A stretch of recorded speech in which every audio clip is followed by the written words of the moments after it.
Here we are once again for one of those rare, and this season it is going to be rare, 1 o'clock Buffalo Bills football games. Ladies and gentlemen, welcome to Hashtag Sports for the game between the Buffalo Bills and the Washington Commanders. About half an hour away from kickoff and what's going to be a sloppy field, and what's probably going to be a long day if you're a Buffalo Bills or Washington Commanders fan. The chat is already open, and I see a bunch of you already in there, so thank you so much for joining me. I see you, Peeps Buff.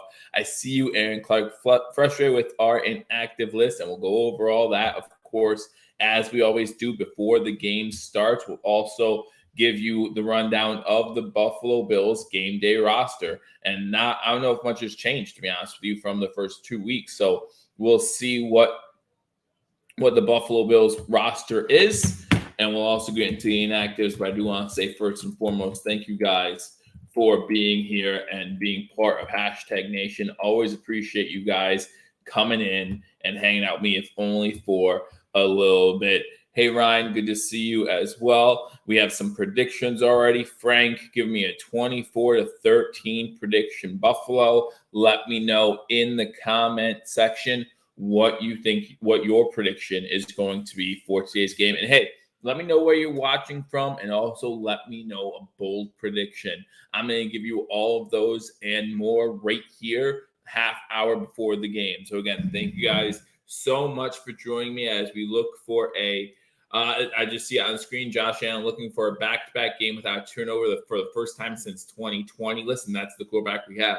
I will constantly compare him to Brett Favre because that's who we got.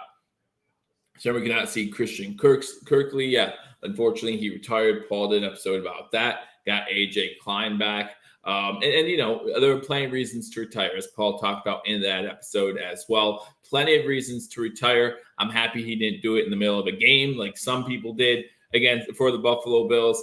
So we'll see. Hey, Ryan, good to see you. We'll see how the Buffalo Bills do without that option in there. Without that option, again, that would have been nice to see him come in. A veteran guy could really help out this defense, but just not going to be there, and that's okay. So let's first look at the inactives. We'll go through the inactives for the Washington Commanders first, and then the inactives for our Buffalo Bills. And listen, guys, if you've seen the Washington Commanders IR list, it's pretty extensive. That goes beyond this inactive list, but you know, Logan Thomas, ex-Buffalo Bill, he's inactive. F.A. Obada, he's inactive. Actually, Logan Thomas does show up on the inactive list for the Washington Commanders, but if you go down their list of inactives, it's a pretty big list, and they're still 2-0. A comeback win against Denver last week. I know Denver isn't a good team. They're 0-2, but listen, coming from behind on the road, always a tough thing to do. So me personally, I think we have to take this team very seriously, especially in crappy conditions. Hey, Gary, how you doing? Let's go Buffalo. Hey, Scott, good to see you. Ryan comes in, says 24-10. That's his prediction for today's game. And guys, I'll give you my score prediction and a bold prediction right before kickoff today. So we'll talk about the inactives for the Washington Commanders. We got KJ Henry, defensive end. Logan Thomas, as I talked about, ex-Buffalo Bill, tight end. He won't be in there today. Mitchell Tinsley, wide receiver. He's not in. Chris Paul, not the basketball player. Don't get confused. Offensive guard, he's inactive. Offensive tackle, Trent Scott, he's inactive. And another one of the tight ends, Curtis Hodges, is inactive for today's contest. So a little bit lack of depth at tight end for the Washington Commanders. I'm going to call them the Washington football team and probably the Washington Redskins at least once in the stream. So forgive me in advance. Now you go to the Buffalo Bills, and you know we talk about the disappointment of a couple of players that are on here. It's been the same disappointment for the first 3 weeks of the season, right? You look at Kyer Elam, you look at DeMar Hamlin. Those are some disappointing names to see on the inactive list. Be honest, I'm a little bit surprised to see defensive tackle Poona Ford on this list, but I've really liked the Buffalo Bills defensive line the first 2 weeks of the season, and we haven't really called Poona Ford's name too much in that time. So we'll see how they do today. But I have faith in this defensive line to get the job done. The job they did against the Jets and the job they did last week. I didn't even realize that they didn't record a single sack last week. The one play where they almost got a sack. Jimmy G got back to the line of scrimmage, so they didn't count it as a sack. They did not get a single sack last week, but with the pressure they had on Jimmy Garoppolo, it just seemed like they did. In my opinion, it just seemed like that they got enough pressure, got their hands up, deflected some balls, led to that first interception. I just feel like the defensive line's done a good job, so I'm going to trust the coaching staff when I see someone like Poona Ford on the inactive list. Also, we have 2 offensive tackles, and listen, when you talk about offensive line depth, you really want to keep them as healthy as possible. Alec Anderson, he's been on the inactive list, I think, the first 2 weeks as well. And Jermaine Ifedi also on the inactive list for today. So lose 2 offensive tackles, never a great thing. The weather, it's raining right now in Washington. It's going to rain all day, it seems like, in Washington. I'm here in Pennsylvania, and it's raining pretty good here. So I'm not sure if the rain conditions are going to get worse there as the day goes on. In fact, we can look that up. If only we had devices where we could just type something in and the answer came up. Well, that's what we do. Weather at FedEx Field. All right. So let's look up the weather forecast for the game. Currently right now is 65 with no rain, it says. But it doesn't show rain at all, actually, in the forecast for today. It shows cloudy and a little cold, but it doesn't show rain until later tonight, maybe. That's odd. Or maybe it already did rain. So the rain's letting up in Washington. So that's the news. That's actually good for Buffalo because we could throw the ball a little bit more, not as wet of conditions. So I'm happy about that. Josh Allen will take some deep shots today. Start our running, take what they give you. I don't want to see Josh Allen take deep shots. We saw how effective he was last week in passes from 7 yards. And there's no, unless there's an opening, there's no reason to take deep shots. You know, you're talking about what was a rainy, wet day in Buffalo or in Washington. I mean, we know what we have in a running attack now. I think that we're going to be all right as long as Josh Allen stays within himself. But that's a problem with some of these quarterbacks like Brett Favre was. They can't stay within themselves. At some point, they feel like they have to carry the load. At some point, they feel like they have to make a splash play. And we're going to see that Josh Allen again a few times this season. It's just going to happen. That's who Josh Allen is. That doesn't change as his career goes on. It just doesn't. We tried to have it change before, and even with trying to jump over people, we saw back-to-back weeks he's tried to jump over, and it's been in terrible situations too. It's been when he's running the ball and he's 5 yards short of first down, he tries to jump over somebody, or when he's going for the goal line and he's at the 3, tries to jump over somebody. There's just no need for it. There's no need for it at all. So I don't expect much to change on Josh Allen. 7th year in the league. He's going to be who he is. And we love him at times and we hate him at times. Like, we just hate what he always tries to do. So we're going to see happy fall. Yeah, Frank, happy fall to you as well. It's the fall. I forget what they call it, but fall has started. So, but yeah, that's we can always expect out of Josh Allen. And sometimes we're going to love him for it, and sometimes we're going to despise him for it. So going to Buffalo Bills PR on Twitter, we're going to talk about the game day roster. Again, go Buffalo Bills PR for all the game day type news. When they sign a player, they do a little sheet on that player, which is awesome to give you some information about him, its background, things like that. So go Buffalo Bills PR if you're on Twitter, or are they still calling it Twitter? I have no idea. And just follow them to get all this kind of information. Really good follow there. Quarterbacks, same 2 as we've had all season. We got Josh Allen and Kyle Allen. We are carrying 8 offensive linemen: Mitch Morse, Osiris Torrance having a really good start to his NFL career. Connor McGovern, Ryan Bates, Deion Dawkins, Ryan Van DeMark, David Edwards, and Spencer Brown. Run back, same 4 we've had all season long. James Cook, Damian Harris, Latavius Murray, and Reggie Gilliam. Did see a little bit out of Reggie Gilliam last week in the offense. Maybe we see a little bit more out of him today with the wet conditions. Tight end, Quentin Morris, Dalton Kincaid, and Dawson Knox. Wide receivers, Khalil Shakir, Deontay Hardy. I really want to see them stop using Deontay Hardy in the backfield. Just hasn't been working. He's not giving us the production from back there like we saw before of other guys that were back there, and I just don't think that offense or defenses are fooled by that. McKenzie was able to get to the edge a little quicker, do things like that, make it work. but Hardy's hasn't been able to do that through the first 2 weeks. Would love to see them kind of break away from that. Gabe Davis, Stephon Diggs, and Trent Sherfield are the other wide receivers. Defensive line, we're carrying 9 defensive linemen: Greg Rousseau, Leonard Floyd, A.J. Panezza, Kingsley Jonathan, Shaq Lawson, Ed Oliver, Jaquan Jones, Jordan Phillips, and Tim Settle. Linebackers, Terrell Dodson, Dorian Williams, Terrell Bernard, Tyler Takovic, and Matt Milano. Defensive backs, Teron Johnson, Taylor Rapp, Jordan Poyer, Micah Hyde, Trey White, Dane Jackson, Saron Neal, Cam Lewis, Christian Benford. Specialists, you got Tyler Bass, Sam Martin, and Reed Ferguson. So that is the active roster, game day roster for the Buffalo Bills today. Bold take hit Hardy over 80 yards. That's his bold take. Again, I'll give you my bold take as we get closer to game time. Going to have a good pass rush this week and get at least 2 takeaways. Their D-line is legit. Let's go Buffalo. 2 takeaways might be your bold pick for today as well. Put together some long drives, move the sticks. Guys, we all saw what the Buffalo Bills did last week as far as time possession, just controlling the Las Vegas Raiders last week, especially in that second half.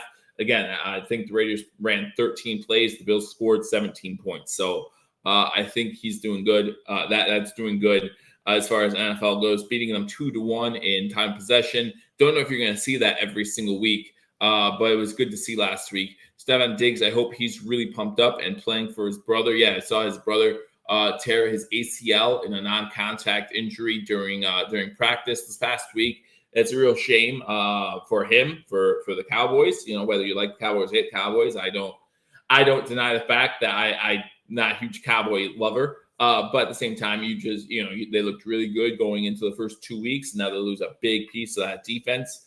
And it just takes away a little bit, for me, it takes away from the game in general, right? Like, you want to see every team at their best. And you want to see at the end of the day, even if it's never been Buffalo, obviously, you want to see the best team raise that Lombardi trophy at the end of the day. That's my opinion, right? I mean, luck's involved, of course. That's just the way the game breaks. Injuries, of course, happen as well. But you kind of just want to see the best team come out and prove it every single week, right? You don't want a team to hope that something bad happens to somebody else just for you to get what you want. Kind of like backing in the playoffs. I don't like that either. Go get it. Go get it. If you want to be in the playoffs, you control your own destiny. That's all I have to say about that. Control your own destiny, win the division. Do all of it, right? And we've been fortunate the Buffalo Bills have done that the past 3 years. Obviously, they're going to be in a little bit more of a dogfight this year with the Dolphins, according to some, and that's fine. I think that the Buffalo Bills and Miami Dolphins might go down to that Week 17 matchup, and that's good. That's good. You know, we talk about iron sharpening iron. The teams behind us are getting better, catching up to us. Well, let's see how we respond to that as a Buffalo Bills team. Let's see how the Buffalo Bills respond to that, and hopefully that will only help us come playoff time. So we'll see what happens. So I do want to talk about my 3 keys to victory. Last week, I got into a little rant about something. I forget. Someone said something in the comment section, got me on a little rant. I think it was Ryan who said something. Not 100% sure. I forget. But anyway, and then I had to give you my three keys to victory real quick. And I'm not a fan of doing that. I want to give time to give you my analysis on why I feel the way I feel, and give you time to kind of rebuttal me or give me your 3 keys to victory as well in the comment section. So my first key to victory is going to be to get pressure on Sam Howell. Listen, he's looked pretty good in his first 2 starts. I understand that, and I wish him nothing but the best moving forward. But at the same time, still a young quarterback when it comes to starting football games in the NFL. Back from vacation. First game of the season. This is week 3. We're 1-1. Where you been, Buffalo Snowy? Where you been? D. Robert comes in and says 28-17. Rick, you were the one who said something last week, I think. All 5 are healthy scratches. Yes, yeah, they are. But yes, Kingsley Jonathan is also active. So that's good to see as well. But my first key to victory, like I said, get pressure on the young quarterback. I think with this front 4, we can get pressure on him, sustain that pressure, and make sure that he doesn't escape the pocket. He doesn't create long plays downfield or the opportunity for long plays downfield. Just make sure that you keep him in the pocket, give him very little time back there to read the defense and see if you can continue to force him to make quick bad decisions. Next key victory is we need to continue with the running attacks. We need on defense. We need to, and offense. But on defense, I want to see us shut the running game down. We saw last week Josh Jacobs broke an NFL, or did something that's never done in the NFL, where the single season rushing leader from the previous season has a game the following season ending with negative yards. And if we can have our guys get negative, have their guys get negative rushing yards today. Now I know they have two really good backs back there. Gibson kind of has taken a back seat over the past few weeks, but he's still really good. But I know Brian Robinson has really been taking the load of carries for the Washington football team the first 2 weeks of the season. But we need to shut them down. My 3 keys to victory: good old play, a no hero ball, and good pass rush. Yeah, we talk about good pass rush. My 3rd key to victory is win the turnover battle. We saw week 1, we lost turnover battle, we lost the game. Week 2, we won the turnover battle. Josh Allen didn't throw any turnovers. And like I said, we just saw a stat where Josh Allen is looking to have back-to-back games without turnovers for the first time since 2020. And that's kind of ridiculous to think about when you think about your starting quarterback not turning the ball over. It's just really bad that he has had back-to-back games without turnovers in nearly 3 seasons now. So hopefully that's something that a monkey they can get off his back today, and that the Bills continue moving forward with this style of play. I'm good with taking what the defense gives us, right? We saw last week Josh Allen, 21 of 27 from under 7 yards passing. I'm good with that. Tom Brady made a living doing that and became the greatest quarterback of all time. So please continue doing what's working. Don't try to force it downfield. If they give you an open shot downfield, don't be afraid to take it, but trust your wide receivers to get open and trust them to make plays once they have the ball. Tyrod would have never, LOL. Tyrod only knew deep ball. What are you talking about? Tyrod only threw the ball deep, at least accurately. Tyrod loved that deep ball. I remember when we had Chris Godwin on our team, a Goodwin on our team, and it was just go deep and we'll throw it up to you and hope for the best. So, but Josh Allen does the same thing, except for, again, turns the ball over way too much. I want more consistency out of him at quarterback play. But again, will that happen on a consistent basis? Probably not. We're not going to get 4, 5, 6 games in a row of Josh Allen not turning the ball over more than one time a game. Then the next 6 games, he's going to have 2 or more turnovers in one game. I almost guarantee it. But that's just what you have to deal with being a Buffalo Bills fan. Where we were before Josh Allen compared to where we are now, we'll take it, right? We'll happily take it. But yeah, 3-4 years ago, before Joe Burrow, came into the league, it was, Patrick Mahomes and Josh Allen going to be the next Brady Manning, right? And then Burrow came into the league, and all of a sudden, he's the next guy. And now, people still talk about Justin Herbert, Lamar Jackson's in there. Josh Allen needs to cement himself as the guy once again, and I don't think he's going to do that until he wins a Super Bowl. And there's already people out there saying, we heard the chirping all off season long about how the Bills window is closing, or some people said closed, how Josh Allen is not going to lead this team to a Super Bowl. Listen, I said it myself this offseason that I don't think Josh Allen is capable of winning a Super Bowl. Prove us wrong. Please prove us wrong. I hate those kind of guarantees. Yeah, listen, I'm not going to guarantee anything, but it's probably going to happen. 29 of you are already in here for this pregame. Make sure you hit that thumbs up button. We are less than 15 minutes away from kickoff. We broke down the inactives for today's game for both the Washington Commanders and our Buffalo Bills.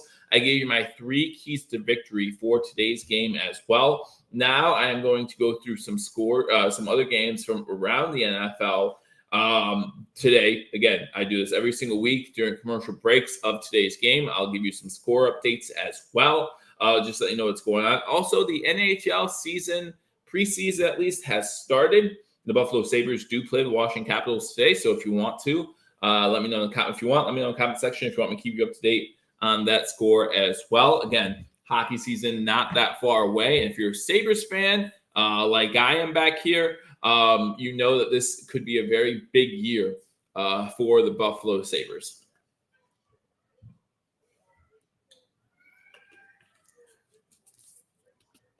All right, so let's go through some scores around the league. Again, we got the Bills versus Commanders game today. Bills are 5-point favorites.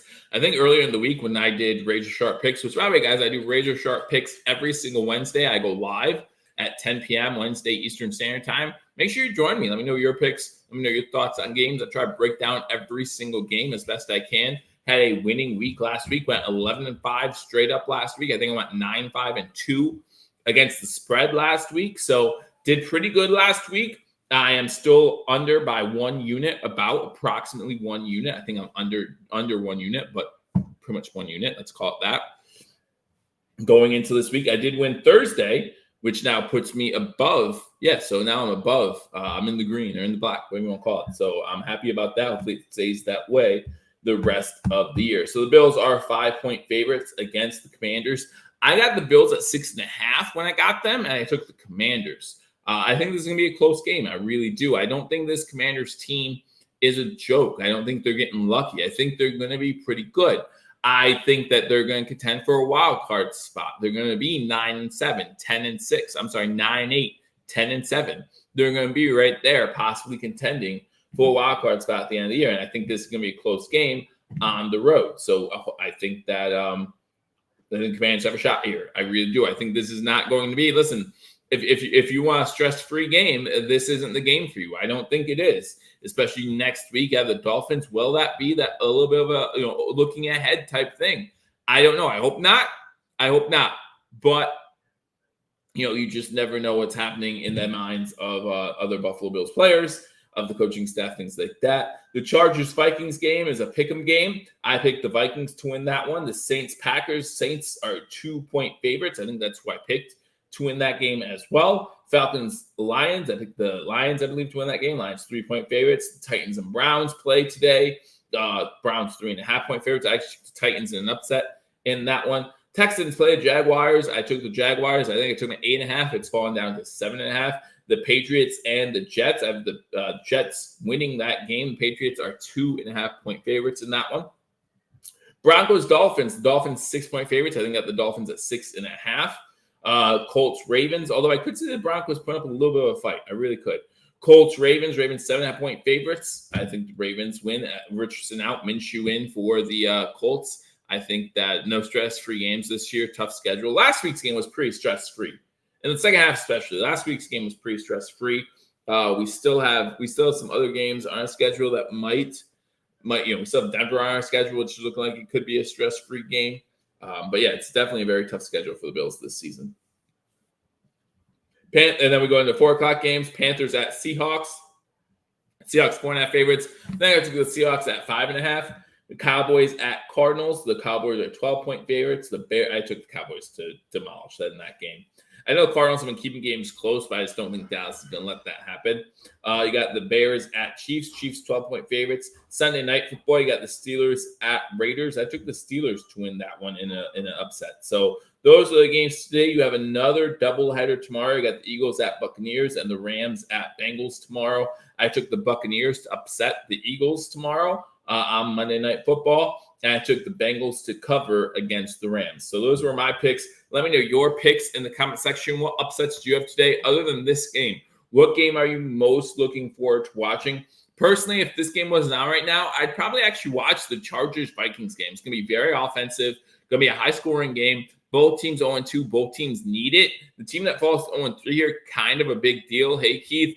And secretly, one of the reasons why I'm hoping for the Vikings to win, there's murmurs that if the Vikings lose, they could be looking to trade Kirk Cousins. And one of the key spots where he would go or potentially go is to the Jets. And the Jets are just a better team with Kirk Cousins than they are right now. And I don't want that. We already have one loss to the Jets. We need to beat the Jets later on in the season. I think for tiebreaker implications, for divisional implications, for wildcard possibly implications, we need to make sure that we beat the Jets when we play them the second time this season. Spin does bring up a great point about Nick Chubb. Great news. It's not as, it's hard to say a torn MCL is great news, but how that injury looked, I thought he was just done, right? I just thought you're talking about a 27-year-old, his prime as far as a running back goes is coming up to an end. And now with that injury, and that was on the same knee that I injured in college, I was really, really, really not excited for Nick Chubb when I saw the injury. But to hear that news, kind of a good thing. And we hope that he'll be back next year, ready to go. Miami always starts off great. The media talks, heads go gaga, then they fall off as the weather changes, likely due to not having 120. Well, they're 2-0 and both games on the road. This is their first game at home. They've looked good, both games on the road. So you can't blame the weather, or anything like that. This is a good Dolphins team, and we can't kid ourselves into hoping that they change, because one of the ways they could change easily in a heartbeat would unfortunately be if Tua went down. We saw that what happened last year, and that could happen at any point. And I don't want that to happen. I want Tua to stay healthy. I want the Dolphins to have as good of a year as they can have, just not beat our Bills. That's all. I don't care. We can play them 3 times. We can play them in the playoffs and beat them again. I don't care.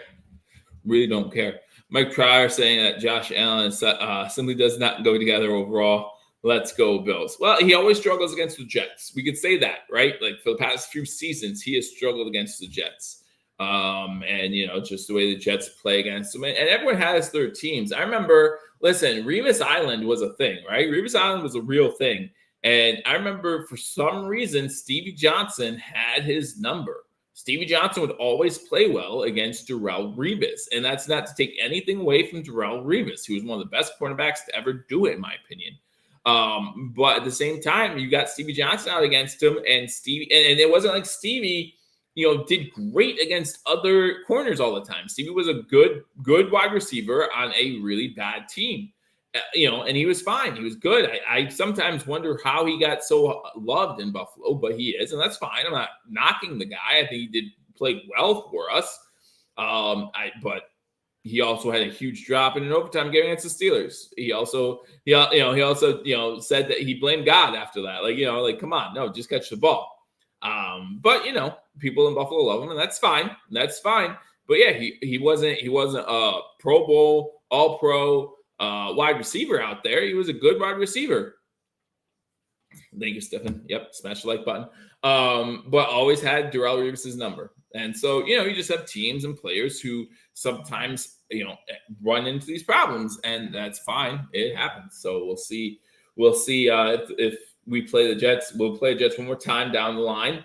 Maybe play them 2 more times. If that happens, we'll see if Josh Allen can make that adjustment. Not sure if he'll be able to, but we'll see. Give me 1 second here as I look at some picks for today. I'm really confused about that, but that's okay. I'm really confused. I don't know what's going on there. I don't know. I put in some bets and now I'm confused. That's how it happens in my life. That's how it happens, but that's okay. So that's all right, guys. We are less than 5 minutes away from kickoff, I think.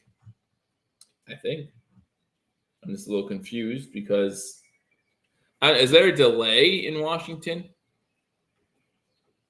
Steve Johnson probably a better route runner. He was a really good route runner. Frank says 24-13 Buffalo. I think he gave us that prediction already, but cool. Just 13 likes there. You're watching. Let's go. Get that likes up. Well, there's nothing like it now. The game's not even on. The game's not on. So what's going on? I just got an update saying the Bills game is kicking off in 15 minutes. But I just feel like it should be kicking off at 1 o'clock. So I'm a little confused. Can anyone have an update? What's going on there? Why are we so far away from kickoff? Anyway, I'm going to give you my score prediction now and my bold prediction now, just in case the game does start 1 and my phone's going crazy, which is also quite possible. I hate modern media, says Frank. Well, I'm modern. Don't hate me. But I'm not out there. You know what I'm saying? I'm not mass media. I'm just me. I'm just little old me. Anyway, so my bold prediction for today's game is that our defense, and maybe I'll even do one better. Maybe I'll narrow it down to a player. I think our defense scores a touchdown in this game. I think our defense scores a touchdown in this game, and I'm going to give it to. I'm going to ask you in the comment section, if the defense scores, who do you think it's going to be? Well, I look at our defense and say who I think it's going to be. I think it's going to be a sack fumble return for a touchdown. So I'm looking at defensive line. I think Ed Oliver gets the sack. And AJ Epineza runs in for a touchdown. That's what I think. I think that Ed Oliver gets the sack. Christian Benford. Modern propaganda. Yeah, pretty much. I think Milano with another, says Keith Edwards, another interception from Milano, he thinks. Benford with a pick six, says Rick. I think it's going to be a sack fumble, and I'll give Ed Oliver the sack and AJ Epineza the touchdown. Now, if AJ Epineza gets the sack and Ed Oliver gets the touchdown, I'm shamed. I'm walking outside in the rain and just sitting out there for a little bit crying. But no one can tell I'm crying because it's raining. That's a perfect time to cry. Way to make this one depressing, right, Joe? Good job.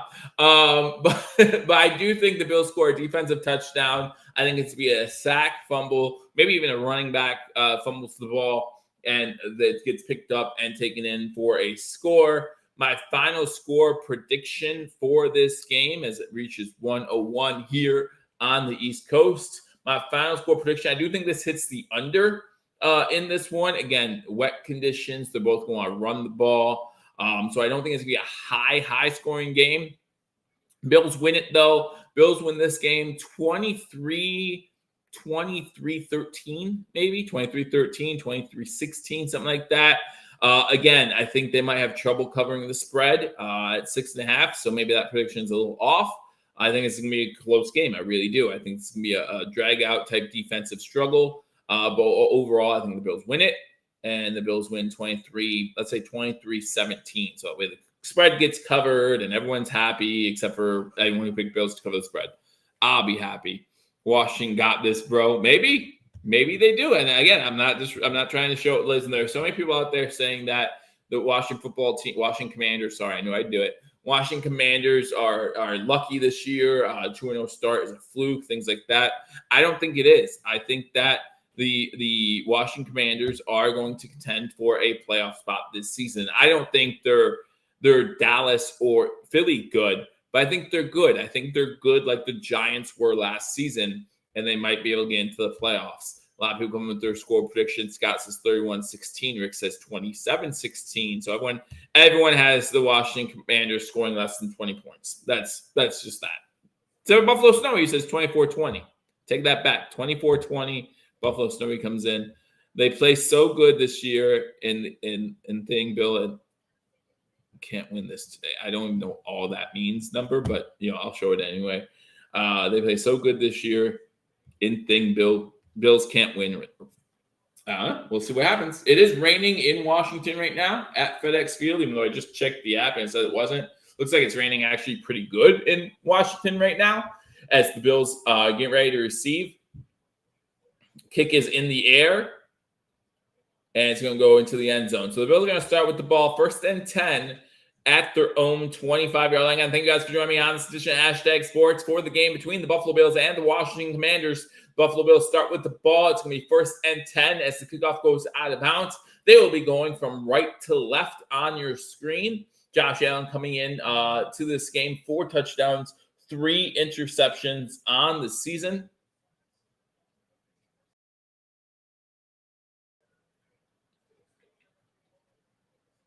Shotgun formation, 2 wide receivers at the bottom of the screen. Start Diggs alone at the top. You have Cook in the backfield. He does not get the ball. The ball goes out to, it looks like, Kincaid with the catch for a loss of a yard. So it's going to be 2nd and 11. He was good enough to avoid 1 tackler to get close back to the line of scrimmage, but still loses 8 yards, and it's going to be 2nd and 11. That was odd. All right, so they just showed the roster on the bottom of the screen, and under Osiris Torrance, it said rookie. Next to Dalton Kincaid, it didn't say that. Do they know Dalton Kincaid's still a rookie? Well, we just had a short pass there, went for minus a yard. Shotgun formation, Cook to his left, 3 wide receivers now to the top of the screen. Diggs alone at the bottom. This is a halfback delay, my favorite play, and it goes nowhere. Because every halfback delay on shotgun goes nowhere. Please stop that play. It's the dumbest play in football. It never works. 3rd and 11. Great start. Great start. They gave him back to the line of scrimmage. He didn't get back to the line of scrimmage. You all lie. To original line of scrimmage. So call it 3rd and 10. We were 7 for 13 last week on 3rd down against the Raiders, but we went 3 and out to start the game. Just remember that. Shotgun for Allen. Look at the throw. Has time. He's going to take off with it, and he's going to get the 1st down. Slide. Thank you. Gets to about the 38-yard line before he finally slides down. 1st down, Buffalo.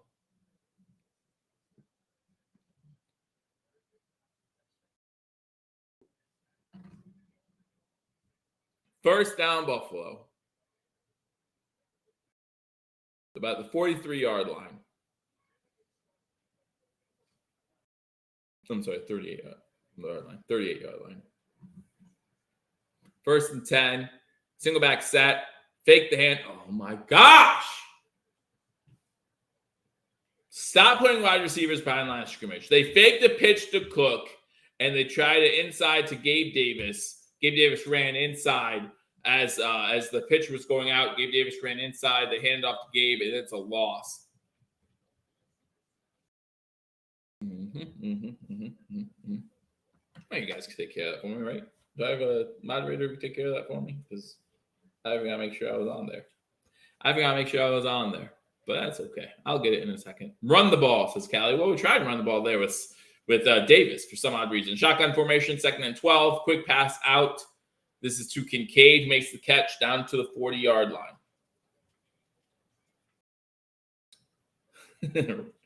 Ryan, who joins us a lot on hashtag sports, just commented, a slide, ? Yeah. He slid. He knows how to slide. He knows how to do it. 3rd and 8. Less than 12 minutes to go now in the 1st quarter. Again, this is the 1st possession of the game for our Buffalo Bills. They got the ball first. Shotgun for Allen. 2 wide receivers top of the screen, 2 to the bottom. Diggs still with no catches today. No throws his way even. Allen under pressure. Gets away. Throws it deep downfield. Has Diggs. There he is. On time, on the money. I love making things happen. 3rd up to Diggs. He's going to get it done.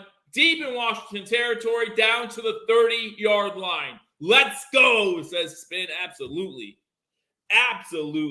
Way to make time for his receivers to get open. Again, Allen was under pressure early, was able to get out and find an open Diggs, and it's a big gain on the play for speaking of, I forgot to put this up, so I'll put this up. There we go. All right. There's a flag on the play. Screen pass to Knox. Knox gets about 11 inside the 20. That previous play to Diggs was the longest pass play of the season for the Buffalo Bills. This one might be coming back. Oh, no, it's offsides on defense. Never mind. Somebody declined. He had a free play. And we love it.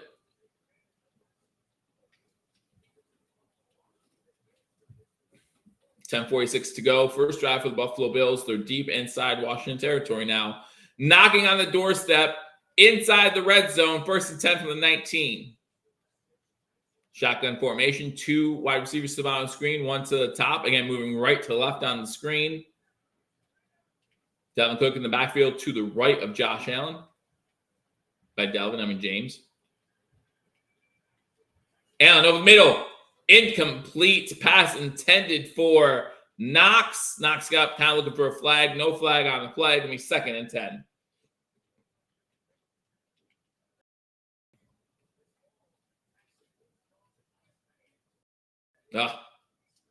Knox needs to catch that. There's no pass interference. Knox just needs to catch it.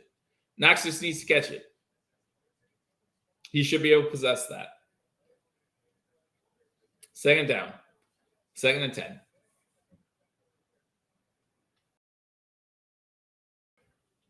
Cook gets the ball. Maybe a yard. So they're really stopping the run early on this first drive for the Buffalo Bills. You know, you talk about getting the run game going. just like we did against Las Vegas last week. You tried to get the run game going. It worked last week. Now, we did go, the first drive again went 3 and out. And we're unable to get the run game going in that first quarter. We got going eventually. Let's see how long Buffalo tries to get that run game going. 3 wide receivers to the bottom of the screen. Shotgun formation on 3rd and 9. 1 wide receiver to the top. Now Diggs goes in motion. Allen trying to create time. Throws it way over everyone's head out of the end zone. So it's going to be 4th and 9. Commanders prevent us from getting in the end zone. Force a field goal attempt here with 9:32 to go in the first quarter.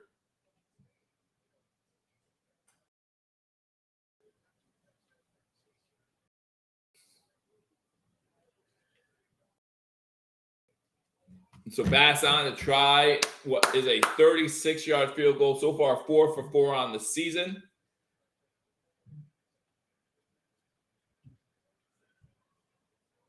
Kick is up, and the kick is good.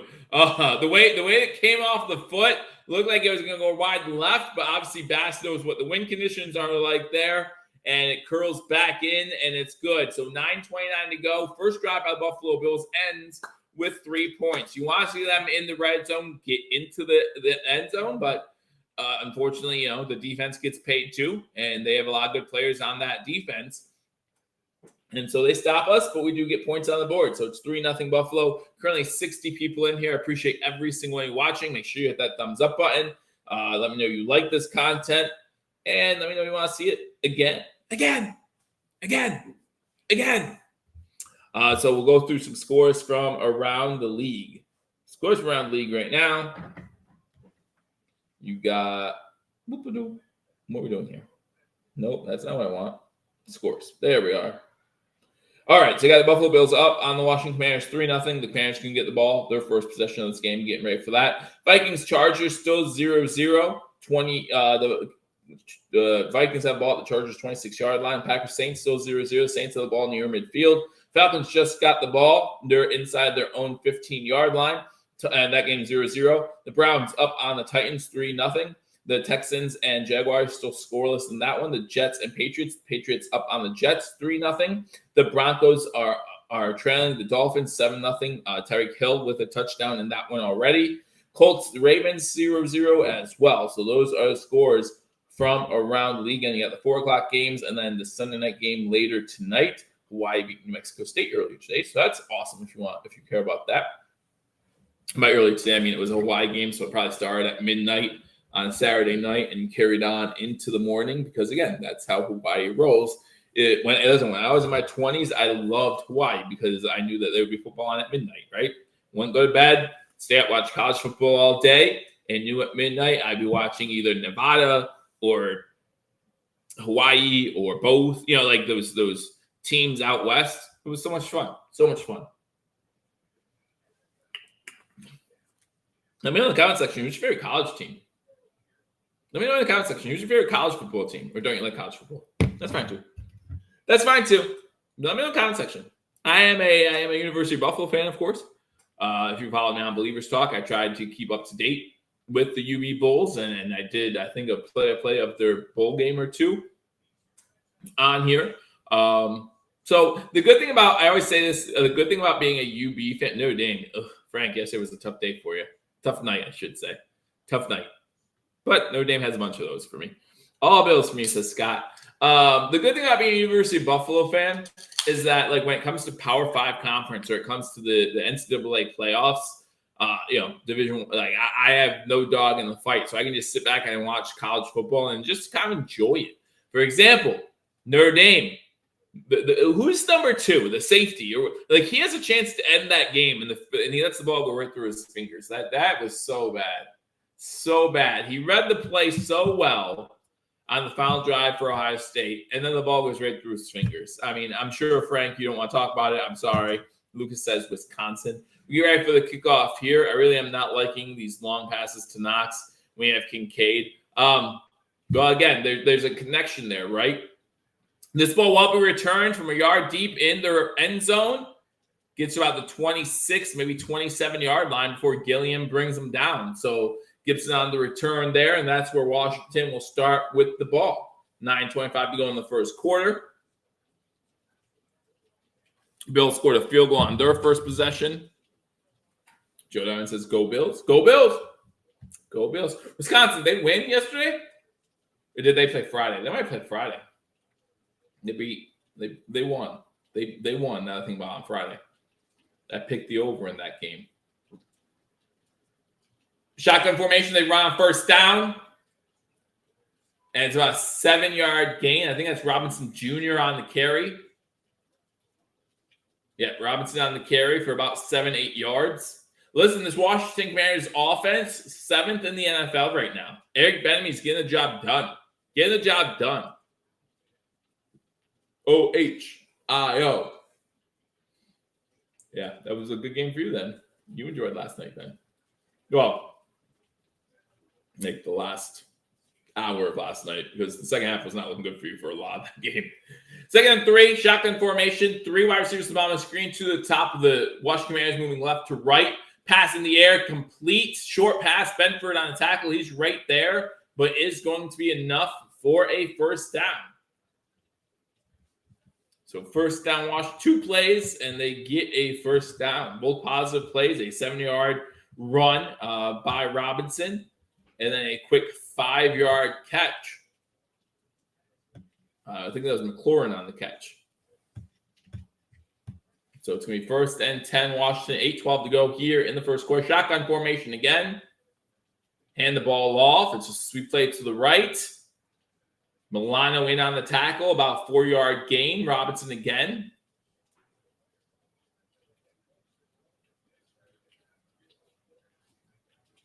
Still 3-0 Buffalo. Washington's first drive of the game. 2nd and 5. 2nd and 5. Hey, Mom. Good to see you join me late. Oh, yeah. Joining me late. Who are you joining me late?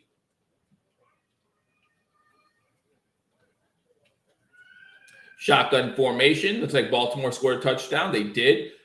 Throw is an out route. Caught in front of Trey White. McLaurin again. And that's another first down. 4 plays, 4 successful plays for the Washington Commanders, getting into Buffalo Bills territory to the 45-yard line. McLaurin basically just boxed out White there. That's basically all that happened.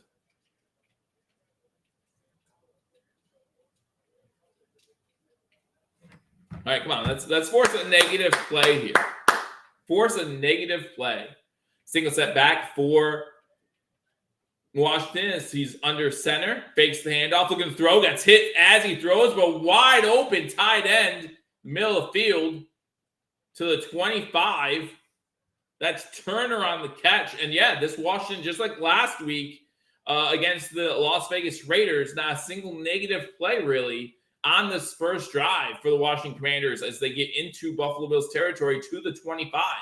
Let's see if the Bills can do what Washington did on our first drive and force a field goal attempt. Shotgun formation once again.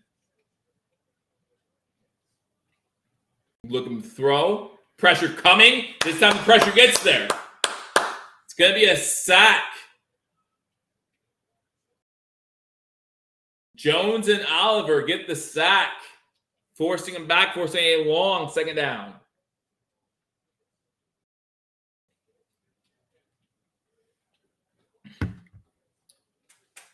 Forcing a long 2nd down.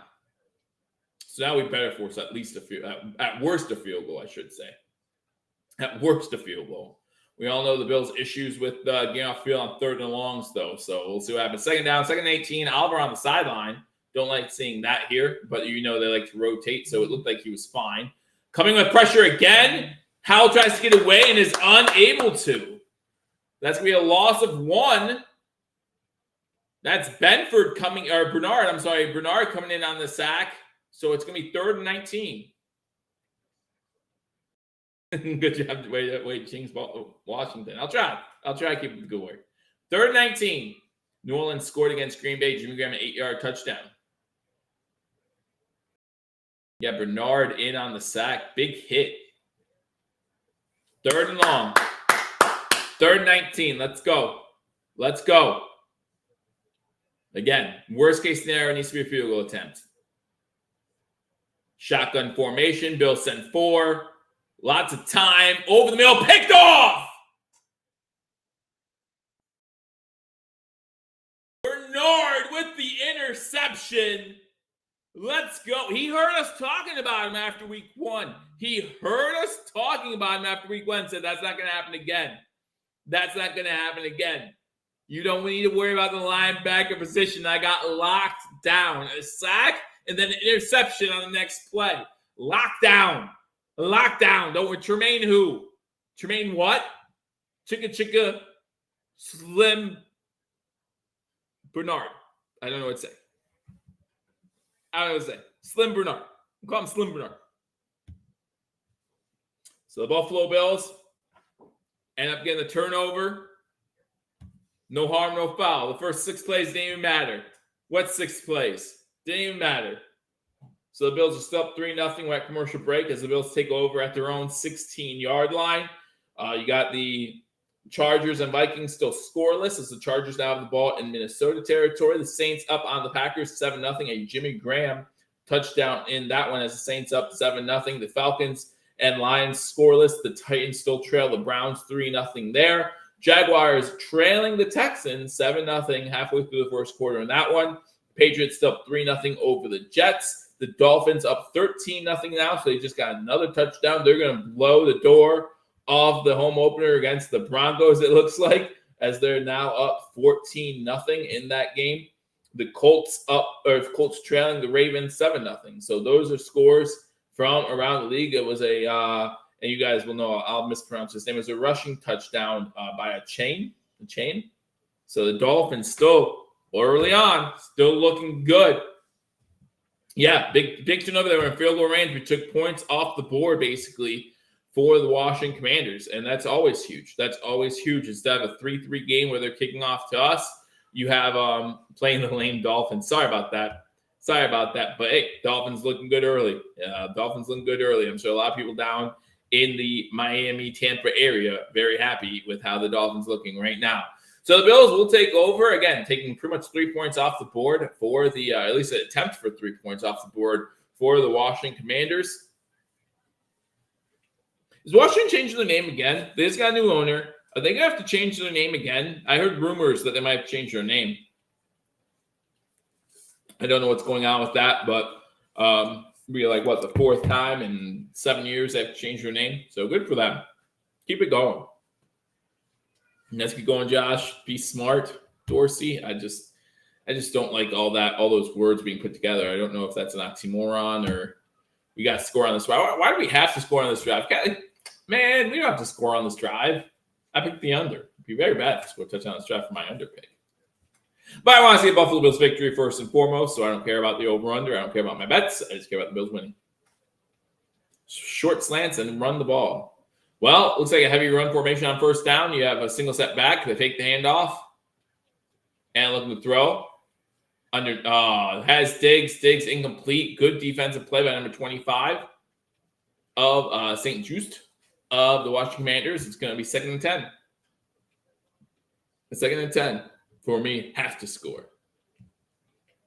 Oh, he was holding Diggs' arm, man. I mean, when Diggs broke out of it, he lets go of the arm. But, man, could be a hold there. Not pass interference. Could be a hold. But it wasn't. So just move on. 2nd and 10, shotgun formation. You got Morris in. You got 2 wide receivers top of the screen. You got Knox at the bottom. This time they do hand the ball to Cook. Cook sees some opening and finally gets about 8 yards. So finally some running room for Cook. And it's going to be 3rd and 2. 3rd and 2. Chargers score a touchdown.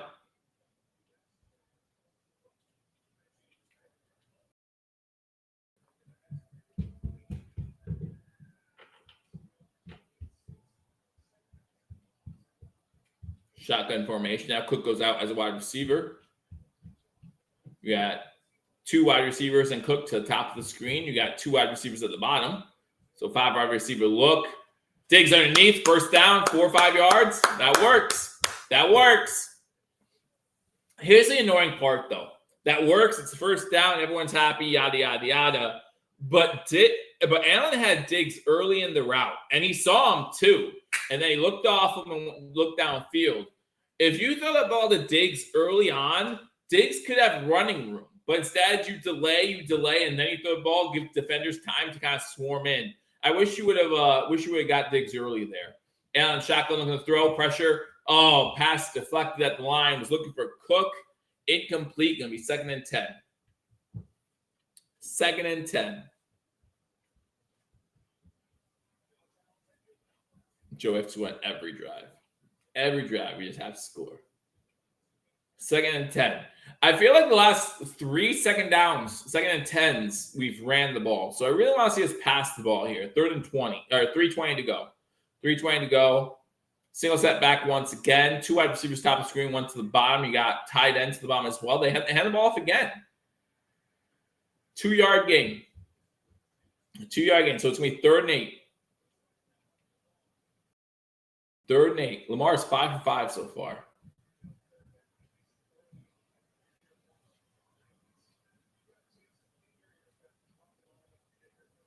Houston trying to pull off upset, up 7-0. They get that ball.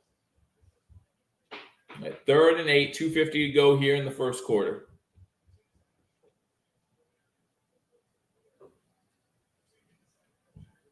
Four wide receivers at the bottom of the screen. Kincaid at the top. Kincaid in the block. Now he peels off. Allen looking to throw down the field. Incomplete. Intended for Diggs. And it's going to be 4th and 8. Bills will have to punt. Bills will have to punt. 2:35 to go in the first quarter. So they turn the turnover into no points.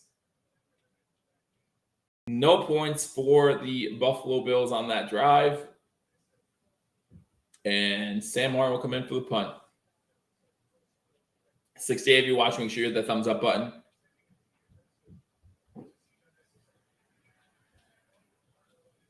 Punts the ball. Good punt. Good punt. Stop. Stop. No. Where is our coverage? Bounces at the 4 and into the end zone. It's going to be a touchback.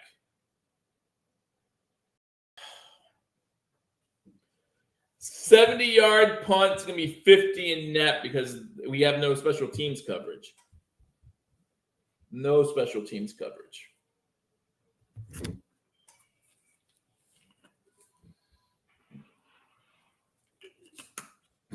We saw week 1 in overtime. Luckily, it wasn't much of a problem last week, but we're having a problem getting because there was plenty of hang time on that punt. Plenty of hang time on a 70-yard punt. And then it bounces. It's rainy, so you know it's not going to bounce far. Just bounce far enough. Because even the second bounce came backwards. So the first bounce bounced into the end zone. So it's going to be a touchback. Not Sam Martin's fault. But the Bills still up 3-0. 2:27 to go in the first quarter. The Chargers up 7-0 over the Vikings. Have a touchdown by Parham. Is that how you say it? Parham? That's who you would predict to score a touchdown for the Chargers, I'm sure. Saints up 7-0 over the Packers. The Falcons, the Lions actually just scored a field goal, go up 3-0 over the Falcons. Browns up 3-0 over the Titans. Got the Texans up 7-0 over the Jaguars. The Patriots up 3-0 over the Jets. Dolphins up 14-0 over the Broncos. And the Ravens up 7-0 over the Colts. So scores from around the league. This score here again, 3-0. Bills just forced to punt after an interception. They're forced to punt.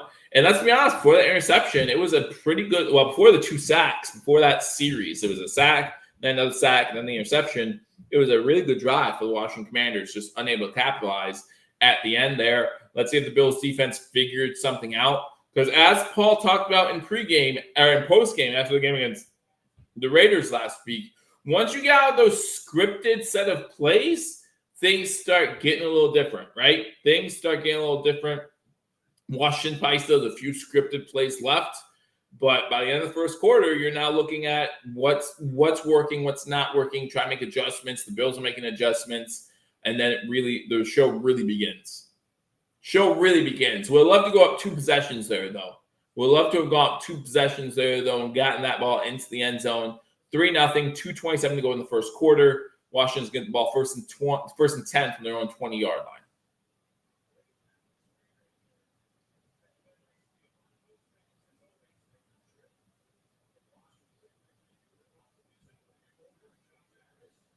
I don't know what's taking so long. We're back in commercial break, but I don't know what's taking so long.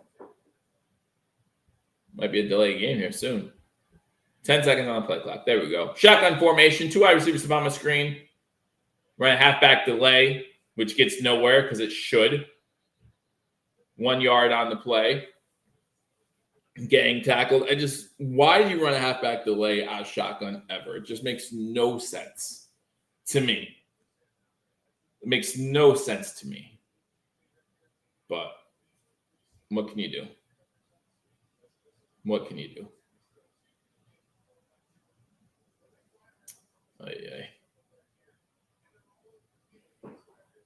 I mean, that's bad about it, right? Because it's 2nd and 9.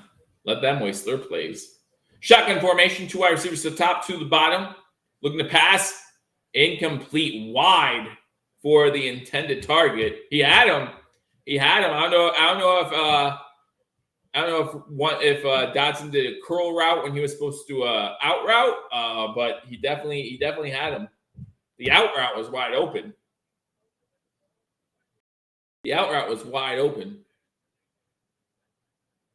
Draw, delay, same thing.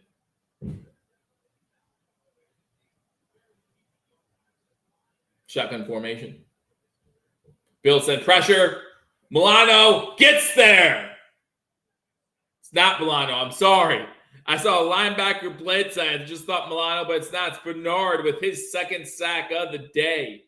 2nd sack of the day for Bernard. 2 sacks and a pick so far for Bernard. Having a great day. Having a great first quarter. A lot of Bills fans say. They were just talking about that when they come back from commercial. 4th and 19 now for the Washington Commanders. They're going to be forced to punt. Hopefully the Bills will get good field position here as the wind is against the Commanders in the first quarter.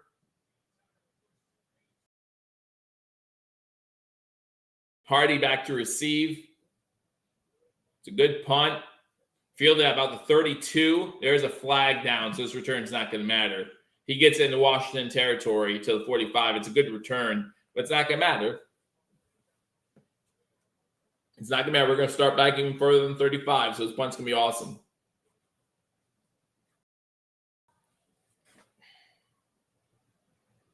What are you doing?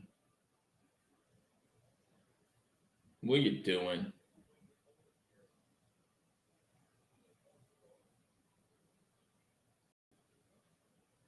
Never mind. It's on Washington. Never mind. I'm good with that.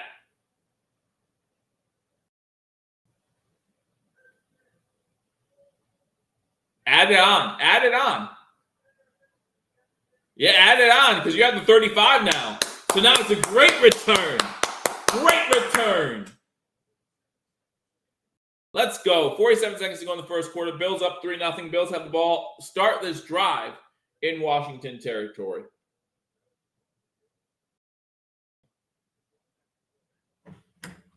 Last off-ball linebacker. Who just said that? Buffalo Bills PR. Again, follow them on Twitter. Last off-ball linebacker for the Bills to tally 2+ sacks in the game was A.J. Klein against Seattle in 2020. Speaking of A.J. Klein, got back this week. It says we need 7 on this drive. We're in big orange already, Spin. Yes, at the 35. At the 35. What did I say? My bold prediction was Oliver with the sack, Epineza with the touchdown. The sack fumble, Epineza with the touchdown. All right.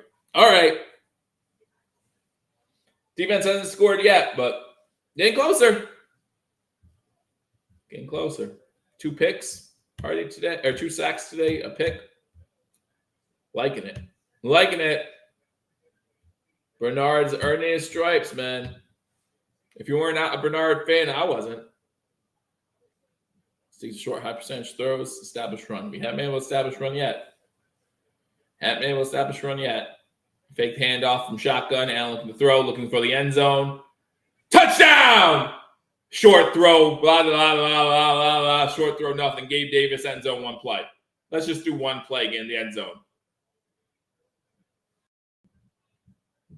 Gabe Davis gets in the end zone, 35 yards on first down. And it is now 9-0 Buffalo, extra point pending. Extra point pending to make this a 10-point game. 41 seconds to go in the first quarter. One play, 35 yards, 6 seconds. That's a slow 40 time. Export's up, and the extra point is good. 41 seconds to go in the first quarter. The Bills now lead 10-0. I was thinking chatting on my TV. Well, hopefully you saw the replay. But thanks for taking care of the chat for me, though, Rick. I appreciate it. You better sign that, man, says John. Talking about Gabe Davis. I mean, I don't know if it's a we better situation. Like, I like Gabe, but there's plenty of number twos out there. All right, so the Bills lead the Commanders 10-0. Chargers still up on the Vikings 7-0. Saints still up on the Packers 7-0. Both those games at the end of the first quarter. The Falcons trailing the Lions 3-0. Falcons have the ball close to midfield. The Browns still up on the Titans 3-0. The Jaguars still trailing the Texans 7-0 late in the first there. The Patriots in the red zone already up 3-0 on the Jets. Miami's up 14-7 now over Denver. Who scored for Denver? Russell Wilson with a pass to Cortland Sutton with the touchdown there. Colts still trailing the Ravens 7-0 in that game. They have the ball at midfield, but it's 4th and 7. So those are scores from around the league. Kurt, I appreciate that. Thank you. Thanks for joining me, man. You guys make Sunday more enjoyable for me. You guys make it more enjoyable for me. I make it more enjoyable for you. You know what else makes it more enjoyable for me? Liquor. Alcohol helps. Alcohol helps. I don't care what they tell you. Alcohol helps. Please drink responsibly.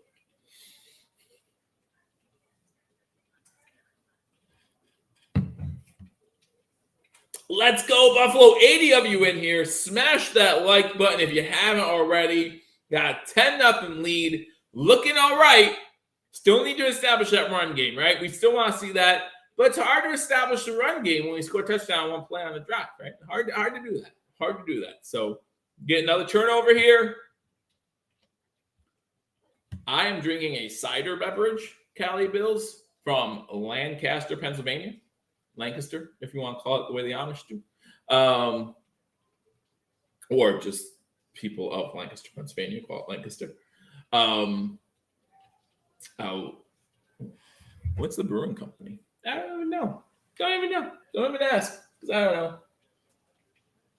It just says Lancaster County Cider.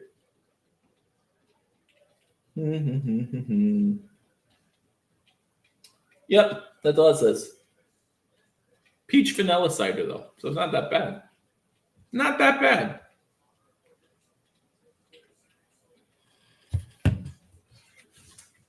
too shabby.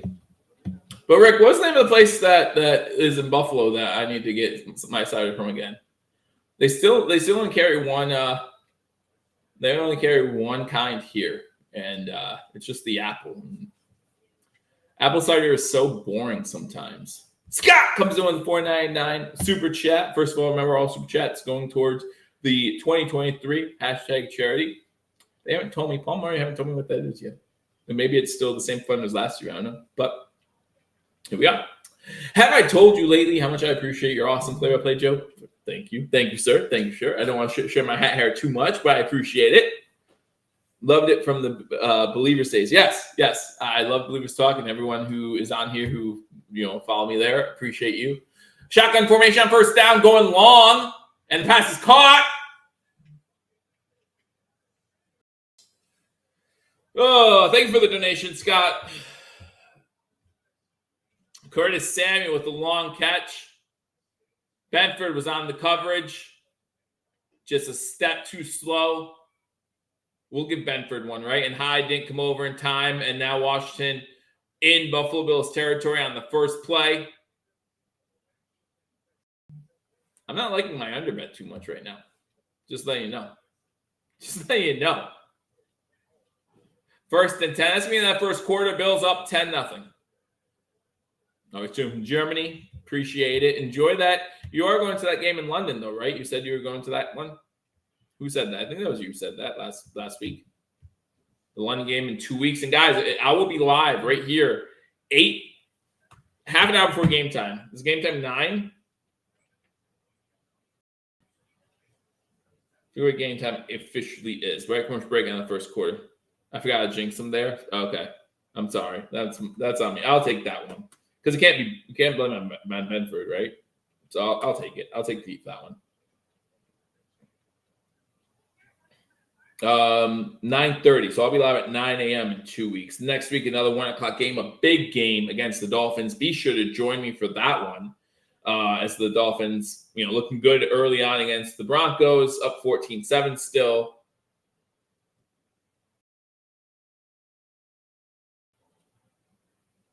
Bernard is the 3rd Bills player to have 2 sacks and an interception in the same game. So there's that. Falcons, Lions tied 3-3. Titans tied the Browns 3-3.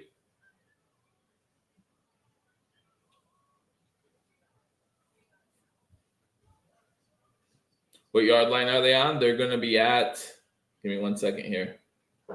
Give me 1 second.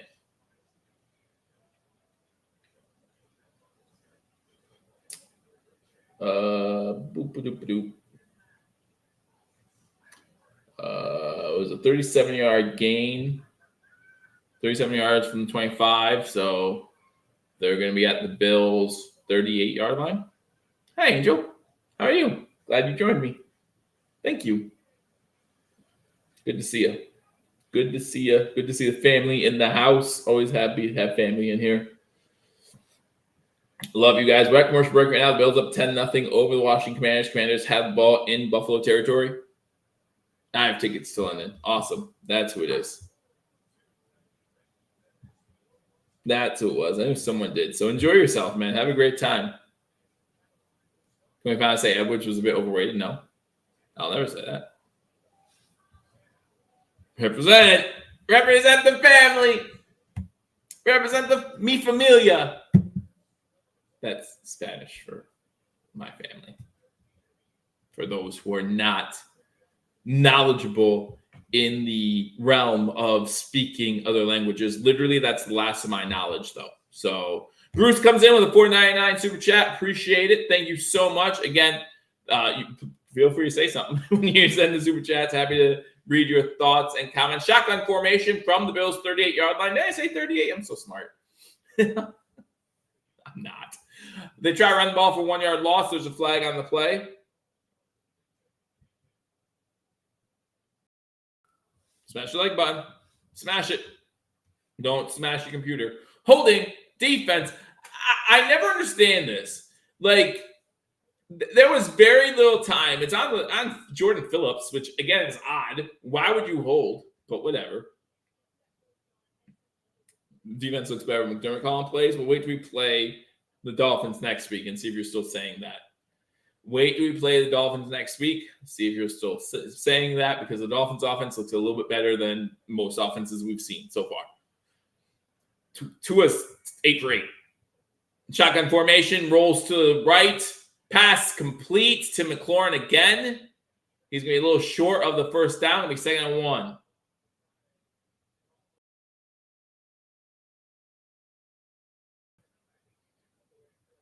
Thank you, Bruce. And that's why I do it. I love people joining me who can't watch the game. We can talk about it together. I love that. I do. But the main reason why I do this is for people who just can't. Because when I moved to Pennsylvania from Buffalo, like, I couldn't watch the games anymore, and it was so depressing. Obviously then they came out with Sunday NFL Ticket, so that got better. But shotgun formation, 2nd and 1, 4 wide receivers set. Howell looking to throw, has an open guy over the middle, missed him. But he's able to step away from the sack, and he's inside the 20, inside the 10. Come on, guys. Are you serious right now? Are you guys serious right now? Sam Howell just ran a 20-yarder on you. Howell just ran a 20-yarder on you, and now it's first and goal, Washington. Epineza missed the sack. Was that Phillips who then missed the sack? Wow. Could be first and goal from the 6. First and goal from the 6. Wow. Great run. Great run. First and goal, shotgun formation. That's a hold. Come on. Come on. It's incomplete pass, but you have to see that hold right in front of the quarterback.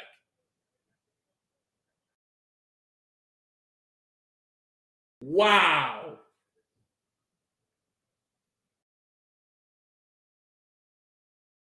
Wow, Floyd got held so badly.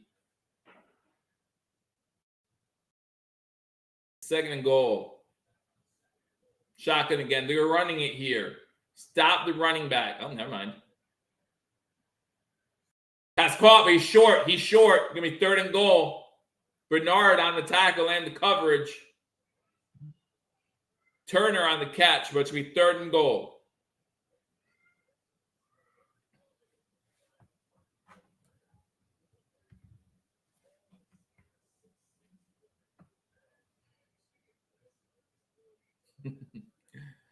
I'm glad that I provide great commentary for you. At least you guys think so. I appreciate that. Third and goal from the 1. Shotgun formation again. Can he not take a snap under center? Like, this is the perfect time to get under center. Robinson with the carry, unable to get in. That's why you got to take that under center. I don't understand it. It's a 1-yard loss. It's going to be fourth and goal from 2. Hit 1 if you think they're going for it. 2 if you think they're kicking the field goal. 1 if you think they're going for it. 2 if you think they're kicking a field goal. I think since I lost a yard, they might kick a field goal. I'm going 2. I'm going 2 here to get points on the board. Spin says 1. Bunch of 1s in the comment. It looks like they are going for it. That loss of 1 is huge. Frank and Angel say, do they field goal? Fake the handoff, looking to throw. Pressure. Oh, incomplete. Incomplete. The Bills defense steps up when it has to. I would have kicked the field goal. I would have gotten points. I would have taken points. Make it a 1-possession game. Make it a 1-possession game. But that's just me. My notifications are running behind because I just got end of first quarter from the Bills app. So some of my apps are running behind. That's why at 12:58, I got 15 minutes to kick off notification. Bills up 10-0 with 11:42 to go in the second quarter. By the way, that failed fourth down's great for my under pick. Just saying. Just throwing that out there because I know you guys care about that so much. Chargers still up on the Vikings 7-0. Everyone thought that would be an offensive juggernaut, including myself. And, well, it's 7-0 halfway through the second quarter. Saints now 14-0 over the Green Bay Packers. Punt return for a touchdown by Shaheed. 3-3 in Detroit between the Lions and Falcons. Titans and Browns 3-3 as well. Houston still over Jacksonville 7-0, and they have the ball in Jacksonville territory. Houston looking for the upset. Looking for the upset. Patriots up 3-0 over the Jets. Dolphins now up 21-7 over the Broncos. Tua to Shane again with his second touchdown. Tua's looking really good. Colts in the red zone against Baltimore. Baltimore up in that one 7-0. So those are scores around the league. Man, a lot of unders. Detroit did just score a touchdown. Looks like it. Jared Goff with a pass to Laporta. 45-yard touchdown. So it looks like the Lions are going to go up 10-3 in that one. That's Jarrett Kincaid. We want Kincaid to break a 98-yarder. 98-yarder. We've already seen this one. Reminiscent of last year against Pittsburgh. Let me tell you something right now, though, because, again, I know you guys care about it so much. A 98-yard touchdown will not do great for my under. Just saying. Just throwing that out there. I know you guys, listen, if this Let me call Sean McVay, who doesn't know about spreads, to kick a field goal on the last play to keep the under going. If that can happen. But I don't know about spreads. I just happened to kick a field goal on the last play. We're down by 10. One in the chat if you think McVay was being honest, or two if you think he's full of shyster. Because I'm saying two.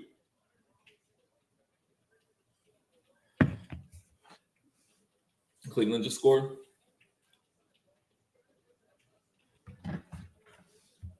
Hey, Matt Cap, good to see you. Who scored for Cleveland? Everyone scores right after I announcing scores because the Vikings now in the red zone. Lions just scored. First and goal from the 2 for the Bills. Try to run the ball on first down. Looks like it was Harris. He gets maybe a yard on the play. Watson to Ford. Ford now the starting running back in Cleveland after the injury to the running back, Chubb.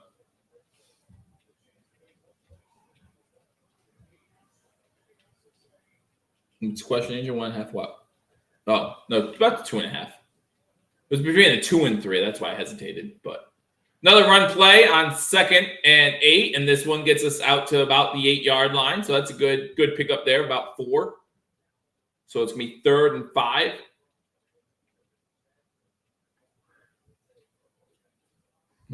Yeah, the Broncos have what's called a good defense. To me, this is a big first down.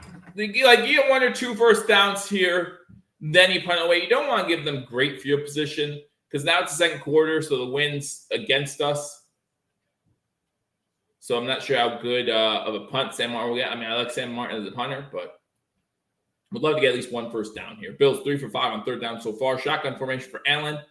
Looking to throw underneath. Has a catch. That's Shakir with the first down. It looked like that ball got deflected at the line, too.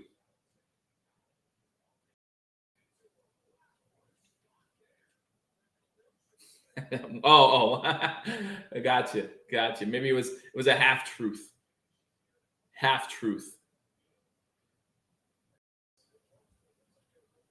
It's a first down. Stop it. You got deflected at the line. Good job. Shakir made the adjustment. It's a first down. It's not even close. Why are you acting like it's close? It's 1st 10 Buffalo. It's not close.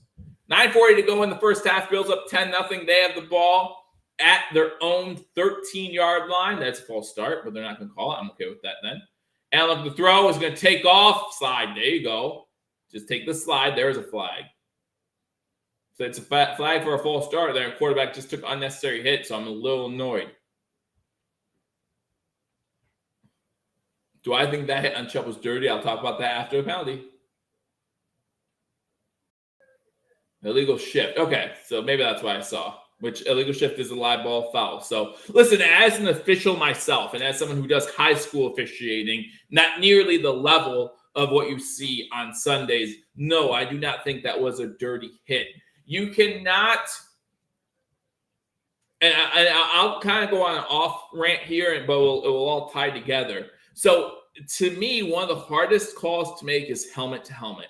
Because when a defender goes down to make a hit, he does not have the intent of most of the time. Shotgun formation, 1st and 15 now. Cook gets the ball, gets about 3 yards. He does not have the intent most of the time of hitting the player in the helmet.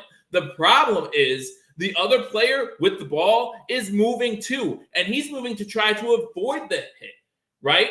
So when you have 2 objects moving at the same time, at the speed and at the just sure velocity these guys are moving at, it's hard to say I'm aiming for a spot and actually hit that spot, right? I don't think Minkah Fitzpatrick has ever proven to be a dirty player. Shotgun formation, 2nd and 12. And looking to throw, facing pressure. He goes on a scramble, gets the first down, just slide. Gets to a 34-yard line, gets a first down, takes a tackle. Great run by Josh. Was. So like you see 2 guys, both over 250, both just jacked right? And then Chubb gets, because he got hit before his knee got hit. So Minka's getting ready to hit him, and he's he's putting his head down because he knows the bus is coming. The bus, not the bus, but basically a bus is coming to hit you. Josh Allen pitches it to Cook. Cook gets maybe 2 yards on the play. So that's why I don't think it was a dirty play. I don't think he intentionally hit his knee. I just think that he was aiming to get ready to take a big hit from a big guy who was also trying to get into the end zone. And he just got ready. And unfortunately, Chubb got hit, made his body move in a way that his knee was right at the helmet at the time of contact. It's an unfortunate thing. Zach Moss is having a good year. Indy did score and make it 7-7. And it's 2nd and 8 with 7:10 to go in the first half. Oliver on a 4-yard touchdown makes the Minnesota-LA game 7-7. Big handoff. Allen looking to throw. Has a good pocket. Moving up. Hit as he throws. Pass incomplete. Intended for Dig. No, that was intended for Sheffield. I thought Allen got hit in the head. Maybe he didn't. Sheffield, sorry. I know it wasn't Sheffield. I was like, that's not right. His arm got hit as he threw it. Fuller on the coverage. First down production this year has been dismal. That's not true. We just scored a touchdown first down. We just scored a touchdown. First down, one play, touchdown.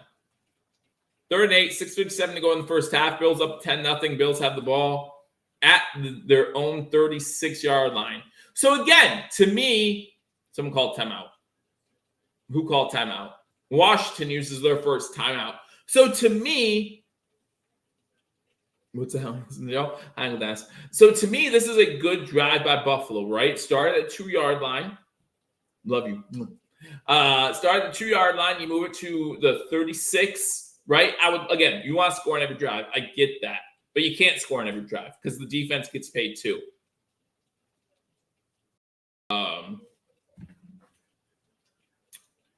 But to me, a successful drive, as long as we don't turn the ball over here on 3rd down, able to punt the ball away if we have to, that's fine. Texans out 14-0 over the Jaguars. Jacksonville or Houston looking to play upset here. Wouldn't mind that at all. All right, Bills 4 for 6 on 3rd downs, over 6 yards on average for each 3rd down.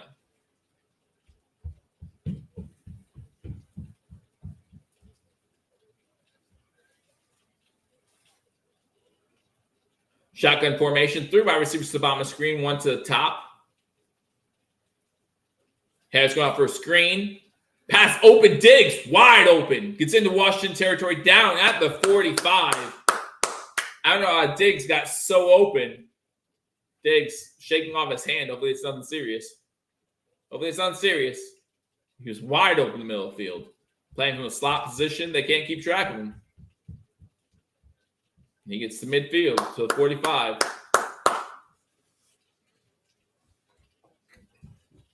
Oh, no, he's down. He went to a knee. I saw him trying to shake off his hand there. I don't know if he got stepped on. Or what happened. But he's definitely shaking off his hand. Now he's up on and walking. Your hand hurts. You can walk to the sideline now. Your hand hurts. I mean, okay, so you go down to a knee so the officials know, hey, we have a hurt player. He can't get to the sideline in time, for the play clock, everything. So kneel down. The officials will stop the clock, our timeout, whatever. But your hand hurts. Get off the field. Your hand hurts. I'm sorry your hand hurts. I hope it's not broken, but I promise you if I have a broken hand, I can still walk. I'm just talking this way with the Bills because I say this all the time, so I don't want to make it sound like I'm being a homer or whatever. No, your hand hurts. Get off the field. Shout out. I meant to say shout out, but he's at the beach. He's having a good time. I've had a couple of cocktails already, so shout out. I got you, Don. Thank you, Don. Thanks for coming by. Yeah, no, you're right. It will extend his career playing in the slot as long as Allen doesn't, let him get hit by like a Ray Lewis linebacker. Yes and no. Like partly yes, but no. Like his hand could be broken. I get that, and I'm sorry for that. And obviously, we don't want that to be the case. But I don't think it is just the way he was moving and stuff. But let's say it was broken. You could still walk off the field. Walk off the field. Walk off the field. Wasting my time. Thank you, John. Wasting my time. That's all it is. And I'm not even saying it was Diggs. Like the staff could be like, no, stay on your knee. Because, like, tactically, if you're thinking tactically, it's an extra timeout. But you're on offense. You don't need the extra timeout. If they're winded, they're getting beat up and down the field right now. Let's go. Let's go.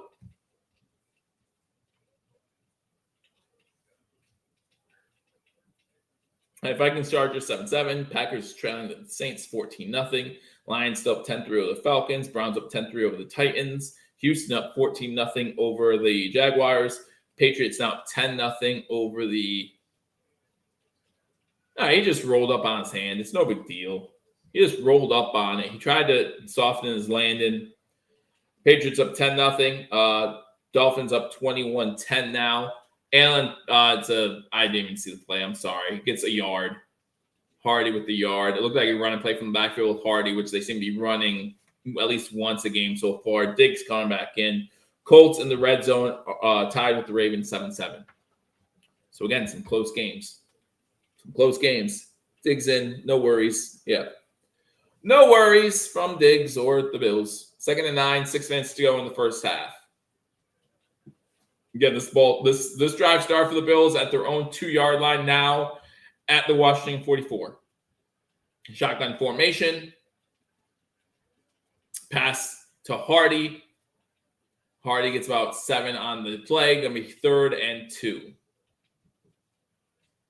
3rd and 2. Thanks, Mom. Appreciate it.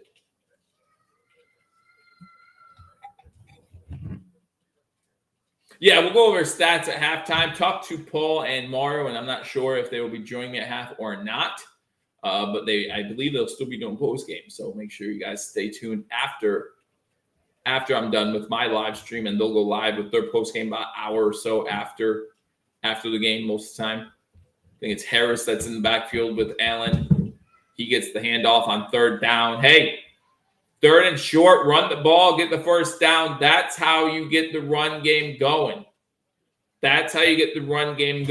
Let Washington and other defenses around the league know that 3rd and short, you're not scared to run the ball anymore.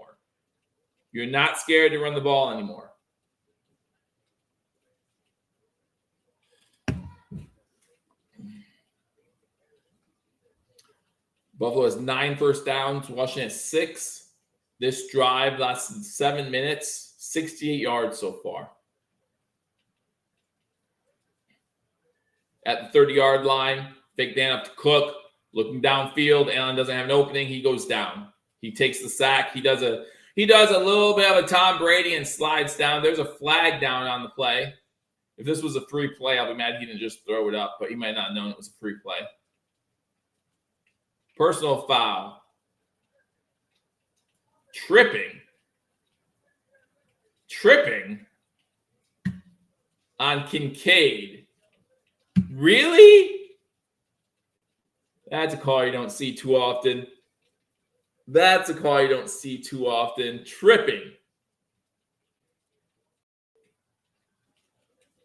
Tripping.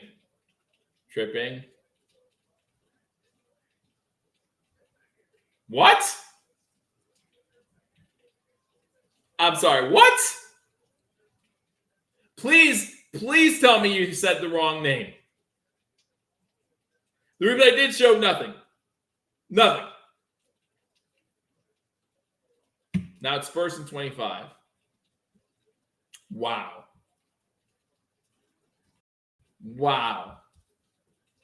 All right.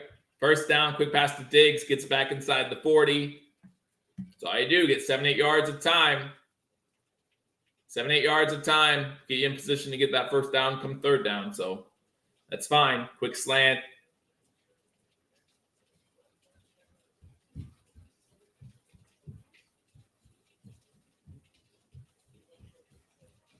I do remember. I just don't like bringing that up because that, like, the way the media brought that up, it was like, oh, did the refs snub Buffalo? Like, no, we deserve to lose that game, right? Like, it happened. I saw it. Like, yeah, okay, fine. But we still, I mean, even if the penalty, they're close to field goal range at that point, a field goal wins the game. Like, and fumbles the snap. There's a flag down. Okay. Whew. Looks like probably a false start. Maybe Allen wasn't expecting the snap. So we're going back 5 more. Gain 7, go back 5.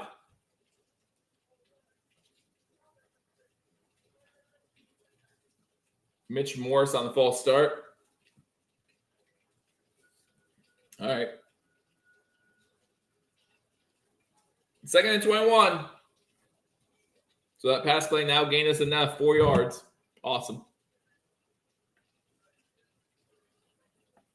At least the clock keeps ticking. Yeah, that's a good thing. Because at this point, even if we have to punt, we pin them deep, right? Hopefully. But we all know our punt coverage won't go down there. So it's just a good punt, directional punt by Martin. Shotgun formation for Allen. 4 wide receiver set. Another slant over the middle. This one to Shearfield. Bounces off a tackle. It gets about the 32. 3rd and about 9 or 10.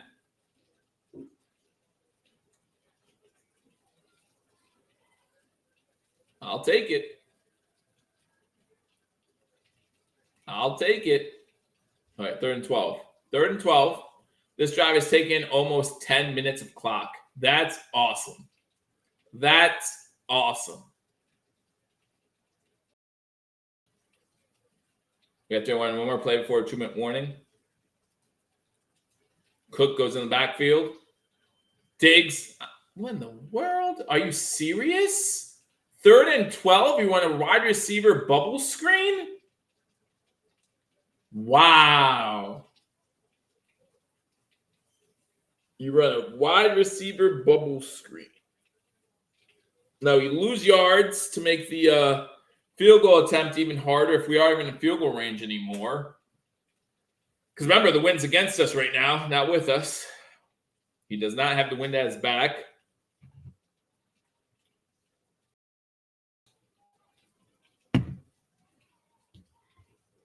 Two-minute warning.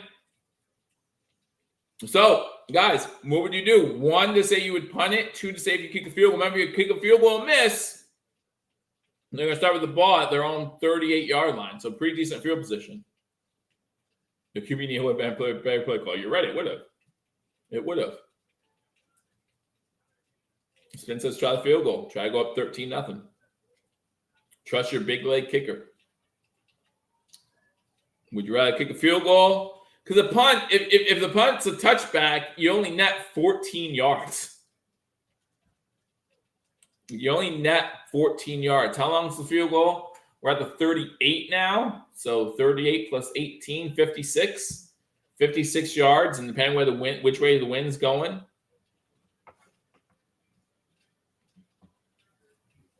Bass for sure. 109 watching. Make sure you hit that thumbs up button. Appreciate every single of you watching in here right now. John says punt. Yeah, I mean, again, if it's a touchback though, you only net 18 yards. So it really, do you trust your defense who's hosting putting up a shutout right now? I think that's part of the case, right? Your defense is putting up a shutout right now. We have a kicker for a reason. I'm not saying we don't, but what if that wind's 10 miles against you? What if that wind is at full 10 miles per hour against you with wind gusts up to 20? That ball's going to get in the air. It's just going to come back. It's going to hit it. It's going to drop in and just hit dead zone, right? So, Colts up 10-7 over the Ravens. Broncos have the ball, still trailing 21-10. They have the ball in Miami territory. 4:24 to go in the first half there. Patriots up 10-0 over the Jets. Jaguars still trailing the Texans 14-0. The Browns up 10-3 over the Titans. The Lions up 10-3 over the Falcons. Saints up 14-0 over the Packers. The Vikings in the red zone tied 7-7. And the Bills up 10-0. Looks like they will be trying a field goal here. It's a long one. Bass in. It's a long one. It's about 50. I think it's about 56 yards. So I did my math correctly. So it's probably not 56 yards. Just so you know. but I know it's over 50. Pass is in. 54. Kick is up. I knew it the whole time. You should have gone for it. Definitely the right choice to kick the field goal there. You should listen to me. He drills it right down the center. So we can look at this drive one of two ways. You could say the drive started from the 2 and we were able to get points. That's a win. No one would argue that. That's a win. You start at your own 2, you get 3 points, you get points at all. That's a win. You have a 10-minute drive that doesn't net 6 points. You can easily argue that's a loss. Was that a successful drive or not a successful drive? Personally, being up 10-0, I think that was a successful drive. Let me know what you think in the comment section. Let me know, was that a successful drive or not a successful drive? Spin says, for all you wanted to punt, get easy 3 points. Gary says it was a win.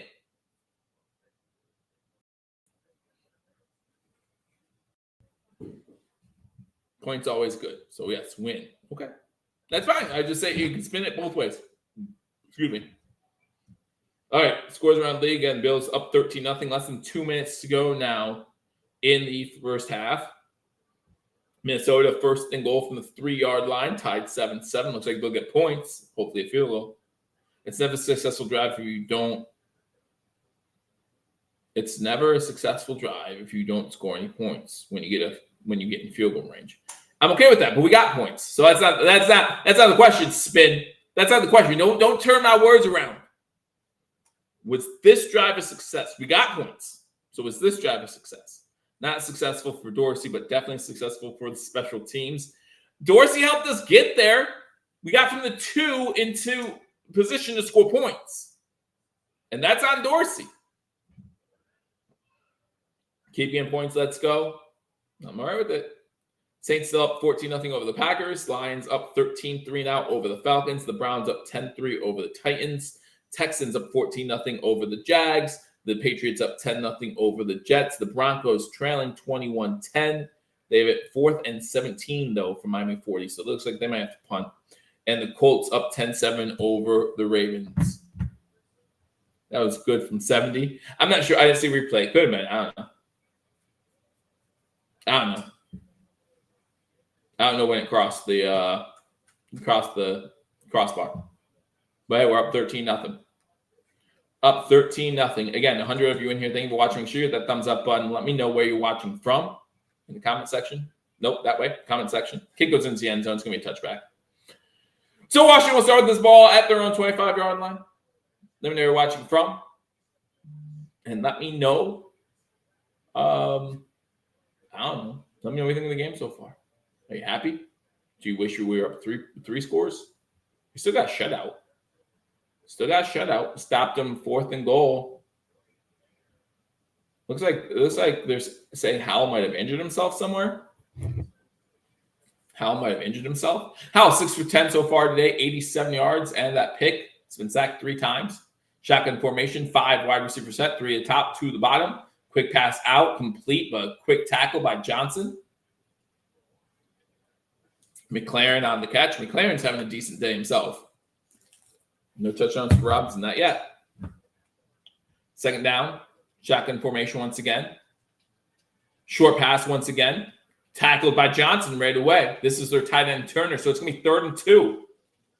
3rd and 2. Force a 3 and out. You still got 3 timeouts, man. Force a 3 and out. You got 3 timeouts still. Shotgun once again. Blitz coming. Intercepted. Even better. Interception once again. And the Bills will have great field position. I believe that's Micah Hyde on the pick. 2nd pick of the day for Washington. Tries to get to the running back in the flat. Hyde saw it. Hyde read it. It's going to be 1st and 10 Buffalo. Washington's 34-yard line. Great job. Great job. If I could land on his feet, it might have been pick six. It might have been. It might have been. It might have been.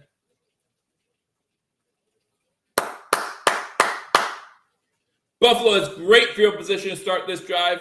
Now I want a touchdown. Now I'm feeling it. Now you get hyped. Shotgun formation. 3 wide receivers to the top of the screen. They pitch it to Cook. Cook trying to get to the outside. Gets maybe 3 yards on the play. Does get out of bounds with a minute 10 to go. You have all 3 timeouts. Plenty of time to try a score. I want that 6. Give me that 6. Guys, put in the comment section, who would you want to see score this touchdown? Who would you want to see score this touchdown? I want it to be Diggs. Diggs does not have a touchdown yet this season. He needs one. Allen, 13 of 19, 131, and a touchdown. I want it to be Diggs. Get Diggs in the end zone. Get Diggs in the end zone. John wants Kincaid. He does not have a touchdown yet this season either. Steven wants Diggs. Shotgun formation. This is a run by Cook. Cook gets a first down. Gets to about the 22-yard line. Plenty of time. A minute to go at the 21, 22-yard line. Rick says, let James Cook. Kincaid, or Diggs. Now you give me 2. You can't just pick one, can you? You can't just pick one. You can't just pick one. You got to be difficult. Got to add different things. Hey, how about this? How about this? A backward pass to Diggs, pass to Kincaid in the end zone touchdown. Boom. Shotgun formation, 5 wide. And looking to throw from the 22. Throws underneath to Sherfield. Incomplete. Aye. It's okay. You don't have to be quiet. Yeah, I know. You want to be a little quiet. What are you getting? I'm trying to get some more Lego because Penguin's duck is too small for Joker and... Oh, Penguin's duck's too small for Joker and Penguin. So we got to make a bigger duck. Yeah, good job. That's smart. My son's down here getting some Legos. 32 seconds to go. 13-0. Bills have the ball, 2nd and 10. Shotgun formation, 5 wide. 3 to the bottom, 2 to the top. And look, the pass has a clean pocket. Looking for the end zone. Looking for Davis. Once again, incomplete. He bobbled it. He couldn't come down with it. So close. So close. So close. All right, 3rd down. If he comes down with that, clean possession from the start. Fuller with great coverage. Put your hand in between his arms. Good job. Good job by Fuller. Actually, he wouldn't have come down with 2 either way. He did catch it, but he caught out of bounds. So that's 3rd and 10. Again, a field goal is fine, but it still only puts us up 2 possessions. Timeout Buffalo. That's their first timeout. So they still have 2 more. 26 seconds. So that's plenty of time, even if you just get the first down here. Plenty of time. Plenty of time. Scores real quick. Bills up 13-0. Vikings up 10-7. Saints up 14-0 and in the red zone. Lions up 13-3 over Atlanta. Browns up 13-3 over the Titans. Jaguars still trailing the Texans 14-0. Jets in New England territory still trailing the Patriots 10-0. Dolphins up 21-10 still over Denver, and they have the ball in Denver territory. Colts up 10-7 over Baltimore. Those are scores from around the league.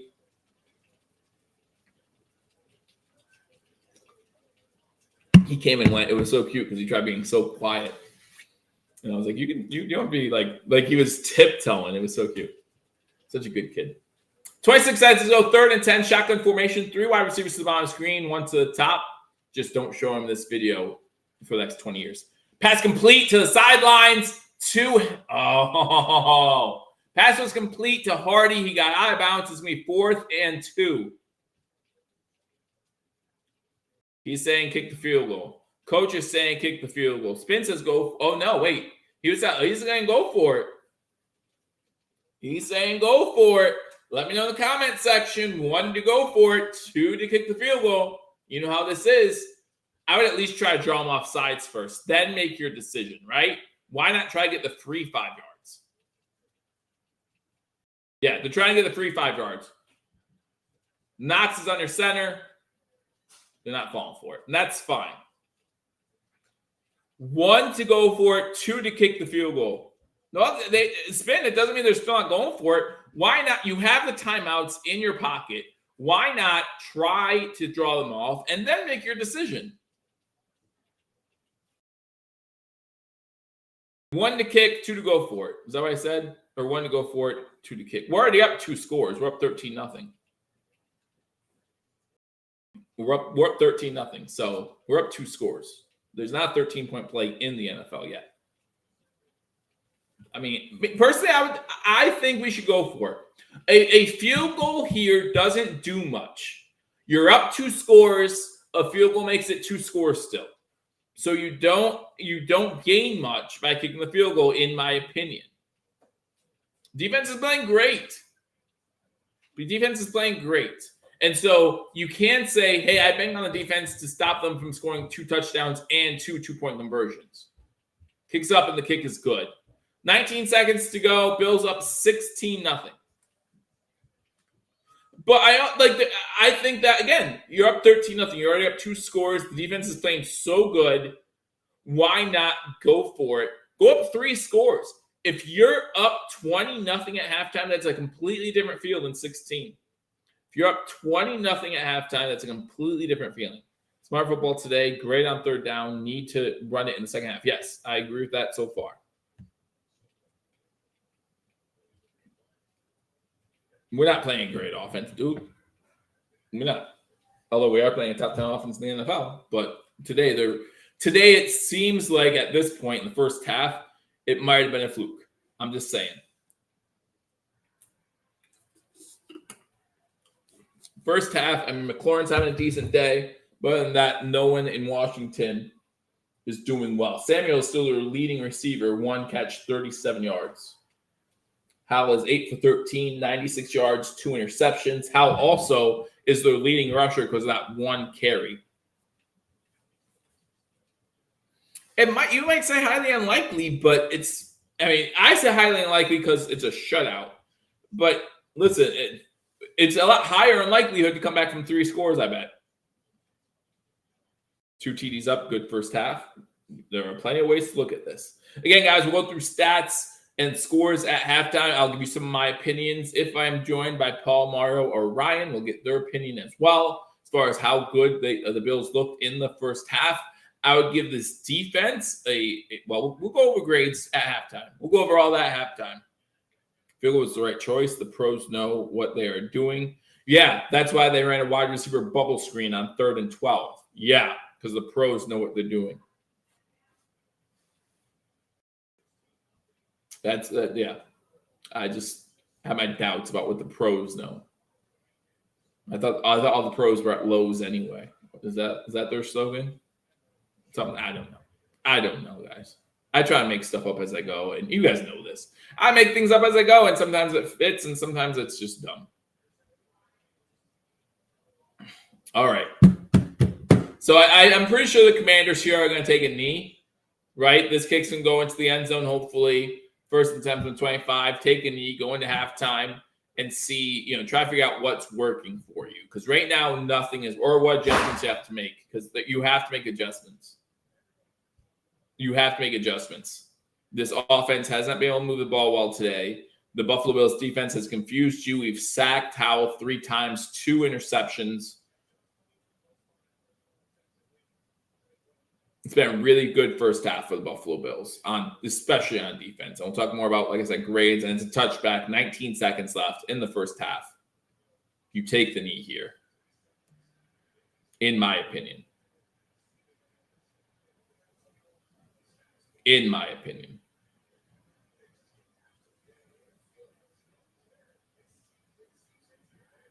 So, but good first half for the Buffalo Bills defense, especially, which, listen, we're going to need it looks like we're going to need a great defensive performance next week as well, as the Dolphins just scored another touchdown, go up 28-10, Mostert with a touchdown. They are going to run it with Robinson on 1st down, pick up some yards maybe. He gets the first down, he gets 10. But no timeout being called by Washington. They are content taking this to the locker room, trailing 16-0. So that's the first half. The Washington Commanders will get the ball to start the second half. The Bills got the ball first. But the Washington Commanders will get the ball to start the second half. Has to be some adjustments made in the Washington locker room. We'll talk about the Buffalo Bills, what we liked, what we didn't like. You can let me know in the comment section as well. What were some things that are some highlights for you in the first half? We'll talk about all that. Go through some scores from around the NFL. That's where we're going to start. So the Bills up over the Commanders, 16-0 at halftime. If you're just joining, please be sure to hit that thumbs up button. Really appreciate it. Had over 100 in here. Would love to keep it there for the rest of the game. Really appreciate all you guys joining, sharing this video. Let people know we are live for every single Buffalo Bills game, and that includes the big one next week, right? Next week, week 4. Listen, there's going to be some of you out there who say this game's for the division. It's not. It's not. If Miami wins this game, I understand why you think that. I mean, obviously, they have a leg up. They'd be 2 games up and a game up on us as far as head-to-head. I understand that. At least 2 games up. This game's not over. The Miami game's not over. You know, whether we think it's over or not, it's not. Things can change dramatically in the second half. Remember what Miami did last year, week 3 against Baltimore? Baltimore was up 21 in the fourth quarter. Miami came back, right? Denver, Washington, they might not have the offenses to do that, but at the same time, they still have a hole for the whole second half. So I'm not saying we've won this game. I'm not saying Miami has won their game yet. What I'm saying is next week, we go against Miami. It's a big game. It is. And we're not denying it's a big game. But it's not going to be the game that decides the division, right? I mean, obviously, if the Dolphins win, Vegas will give the odds to Miami. The odds will officially switch from Buffalo to Miami. If the Bills win, they might become a bigger favorite. But at the same time, there's still after tomorrow, or after next week. Remember, next week is the 1 quarter of the way through the NFL season mark, right? Like there's still 3 quarters plus a game to go of the season after next week. So let's get through today. We have a 16-0 lead, and then we'll look forward to next week. But let's get through today first. The Bills at halftime up 16-0 over the Commanders. Chargers in the red zone, second and goal with less than a minute in the first half there, trailing the Vikings 10-7. They just scored a touchdown to go up 12-10, 13-10 now. The Chargers just scored a touchdown. Don't know who it is yet, but I'll let you know as soon as I do. The Saints up 17-0 over the Packers. At halftime, 17-0 is a much better score than 16-0. Tell you what, man, that 3 scores. Detroit up 13-3 over Atlanta. Tennessee is in the red zone with 13 seconds to go, trailing the Browns 13-3. The Houston Texans have the ball up on the Jaguars 14-0. They're at midfield with 20 seconds to go in the first half there. The Jets did kick a field goal and close to halftime with the score 10-3. We are at halftime in New Jersey with the score 10-3. The Patriots over the Jets. The Denver Broncos trailing now 35-10 to the Miami Dolphins. A touchdown by Mostert. So Mostert had 2 touchdowns in the last 2 minutes of gameplay there. So Mostert with good fantasy numbers if you have him on fantasy. 35-10, the Dolphins over the Broncos, and the Ravens trailing the Colts 10-7 at the half. Those are scores from around the league. What's going on with the Jags? I expected a lot from them this year, expecting them to be a lot better. Listen, they've struggled the first 2 weeks, and now they're struggling again today. This loss would drop them to 1-2. This loss would drop them to 1-2. But again, they still have a whole second half. So we're not going to get into what will happen there. For the Chargers, the guy who scored was Herbert with a pass to Parham in the end zone. So they're going to go up at halftime 14-10 there. There's still 47 seconds, but the Vikings don't have any timeouts left in that one. So those are scores at the half. And again, in this one here, the Bills up 16-0. For me, as far as grades go, I would give the Bills defense A-. Okay, they've looked great, and they're to a team that came in, like I said, with the 7th ranked. Hill was wide open on that one with the 7th ranked offense after only 2 weeks. Sure, but they still came in with the 7th ranked offense, and they are. Oh, that was a good pass by Tua. Hate saying it, man, but Tua's looking good. 16 of 16, 206 yards, 2 touchdowns. So I would give it A-. I think that, They've allowed some passing plays. That one run by Howell up the middle. And again, I know that Washington Commanders offense gets paid too, so you don't expect to shut them out and hold every running back ever to negative yards in a game. But I think that there were plays, again, you bring Howell down in the backfield there, you shouldn't miss tackles like that. You shouldn't miss QB sacks. So I think that there is room for improvement, but you gotta love 2 turnovers, 3 sacks so far. Can't be upset about that. This defense is getting production, is getting pressure on Howell. We saw they was a little dinged up at one point as well, so we'll see how he comes back from that in the second half. But A- for me for the Buffalo Bills defense in the first half. Again, let me know in the comment section. I realize you're here. Stop it. Gosh, get your screen back up. Seriously, I can't put you on here without your screen up. Give me 1 second. Hide. Are you on here? Hide. There we go. Hide. Here? Can't hear you? I can't hear you. Yeah. Hey, what's going on, Joe? What's up, Bills Mafia? #Nation. How we doing? Doing good, man. Everyone's scared of Tua. Dude, Tua, I don't know how he fits those balls in. I mean, he hit a wide open Tyreek Hill, and then he ran 30 yards in for the score. I don't know how he does it. That was crazy, right?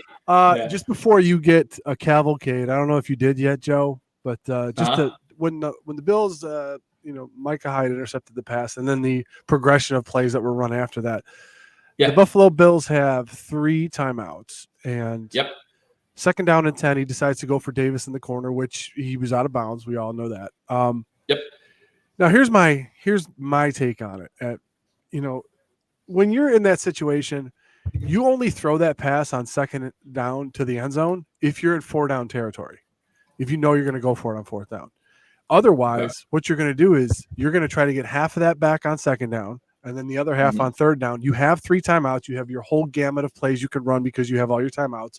You could throw it in the middle of the field. You could even run the ball if you wanted to. So the fact that they went for the end zone and then still didn't go for it on 4th down brings me back to the whole management thing with McDermott and Dorsey. And I think that really, really good teams would have got 7 there instead of 3. Everyone's talking about, the defense is playing great. You were mentioning the 7th best, offense in the league so far. The Bills defense is doing great, except for a couple miscues. But still, when you have somebody down, you have to put them away. And there's still 2 scores back in this game. So you never know what could happen. See, Mario and I agree. So that could either be very scary or he might be onto something. 4th and 2, I was thinking go for it. But and it goes beyond that. Like you think about that bubble screen, wide receiver bubble screen on 3rd and 12. Like what are you planning to do there? Right? That makes I have no idea. Even if you don't gain another yard, it made a 48-yard field goal into a 56-yard field goal. Which Tyler Bass nailed it. Who cares? But what were you planning to do there? I don't know whether or not he's setting something up for the second half because when you look at where he threw it to Diggs, it looked like he looked downfield. Like his helmet went up when he caught it. Yeah. And it usually doesn't do that. So I want to hear Twilight Zone music. No, just no, but the simple fact is that was the one point. The game's been pretty vanilla so far. I mean, Josh Allen is making moves. He's starting to, if he doesn't see the pressure, he's starting to run. He's getting down. He slid twice today, which I think is amazing. And we'll cover a lot of that stuff in the post game. But the fact is, when we talk about McDermott's management and or Dorsey's management, that is what we talk about. That's right at the end of the half highlights. Because most people be like, they got a pick and they got 3. Great. However, you could have gotten 7 there. You had your full gamut of timeouts. He needs to tell Dorsey, or Dorsey needs to ask, are we in 4-down territory here? Are we going for it? Yeah. Because we had like did he pick it off at like a minute 15 left or something like that? Yeah. So over a minute. Yeah, I mean, we'll go over all the plays that he had, with the 3rd and 3rd and 12, stuff like that. Yeah. And you don't want to have it's a great tool to have. The Bass can kick a 54-yarder that would have been good from 68. But you don't want to have to utilize that all the time. Right. So Absolutely not. And the funny thing is, you want to know my favorite offensive play of the first half was? My favorite play. I'm listening. Was 3rd and 2 on that drive that started our 2-yard line that we were on the 30. We ran a 2-yard run play to Harris. It's nice to see us run the ball on 3rd and short and kind of mix it up a little bit. That's something that we normally don't see out of Buffalo. But yeah, 3rd and 2, we run a little play out to Harris, and he gets about 5 yards. I'm like, yes, thank you. Just control the clock, control the game. You can, and this defense for Washington has to be tired. Yeah, it's weird. Like Scott Blakely comes in, still letting them hang, need to step on their neck. 100%. They're still 2 scores down. And I like the fact, I'll add to your comment, Joe, the fact that it was somebody other than 17 getting a first down running on 3rd and 2. You know what I mean? Because you got to preserve that kid's body by the end of the year, or else he's going to be shot. So I got kids in 3 different quadrants of the house. I'm gonna go take care of that. Hashtag Nation Bills Mafia. Continue to listen to Joe. Hit the like button and make sure to join us for post game. So Joe, you're doing a great job. I'm out of here. Thanks, man. Hey, take care. See you later. Thanks for joining me. We all know what it's like with kids, man. It gets stressful, and time becomes something you don't always have. But we thank Mario for joining us, at least for a little bit, and giving us his opinion. He'll give you more of his opinion in the post game, so make sure you check that out. But I did want to go through some game stats so far before the game between the Buffalo Bills. Look at that. Yeah, he does have a flocks of air, man. Flocks of air right back here. But anyway, flocks, I don't know. It's all the same to me. Josh Allen, 14-22, 141 touchdown. Sam Howell, 8 of 13, 96 yards, 2 interceptions. James Cook, 7 for 24. That's a 3.4 yard average. Again, want to see that go up a little bit. Brian Robinson, 5 for 22 into his game. You can't stop them all the negative yards, like I said. Gabe Davis with that 1 catch, 35 yards, and the touchdown. You have Stephon Diggs, 5 catches, 58 yards. Did come up holding his hand at one point in the first half. He did come back on the field after only missing a play, so hopefully it's no big deal, but definitely something that you should keep an eye on for the rest of the game. Curtis Samuel with that 1 catch for 37 yards is leading the Commanders as far as yards. However, McLaurin has 4 catches for 28, Turner 3 for 31. Those are the only 3 weapons for the receiving weapons for Washington right now. When you look at the Bills, though, you got Diggs, Davis, Hardy, Knox, Shearfield, Shakir, Cook, Kincaid. So you're talking about 1, 2, 3, 4, 5, 6, 7, 8 different targets for Josh Allen. And so you talk about the difference there about defensive mindset, right? Right now, Washington has 3 guys catching passes. 3 guys catching passes. So you really are limiting your offense and really making it easy on this defense to scheme for your offense when you only have 3 guys catching passes in the whole first half. Meanwhile, Buffalo, you got 8 guys there. And for a defense, that's a lot harder to scheme against going into the second half. Tyler Bass, 3 for 3 on field goals, 1 for 1 extra points. Martin, 1 punt, 70 yards. Unfortunately, it was a touchback, so only netted 50. Hardy with the 1 punt return defense. You have 2 sacks from Bernard. I feel like Oliver and who was it? Oliver and who had the settle maybe should have half a sack each. And Bernard also with the interception. So that's the Buffalo Bills stat line. Robinson, Samuel, talking about him. Gibson with the return. Punting Way is 1 punt, 57 yards. As far as team stats go, I want to look at time possession. As we're getting ready to start the second half, you look at time possession. Buffalo's had the ball for 18.5 minutes compared to 11.5 minutes for Washington. So, again, controlling time of possession is a huge thing here. Penalties, the Bills have 4 penalties for 30 yards. Washington only has 1 penalty for 10 yards. Playing very disciplined. They missed a hold or 2 here or there, but they really haven't missed anything egregious, right? And so, Washington playing a very good game as far as that's concerned. Both teams have punted the ball once. Bills have 3 sacks. They have not sacked Josh Allen 1 time yet. Hopefully it stays that way. Help Josh Allen's jersey stay a little bit cleaner, although I do want him to slide when he runs to get his jersey a little dirty. We have 10 first downs to their 7. We're 6 for 10 third downs. They are 0 for 4. 72 rushing yards to 40, 140 passing yards to 77. So those are the stats for this game as we get ready for the second half kickoff. Again, Washington going to receive. And the kickoff's in the air. It looks like it might be returnable at the goal line.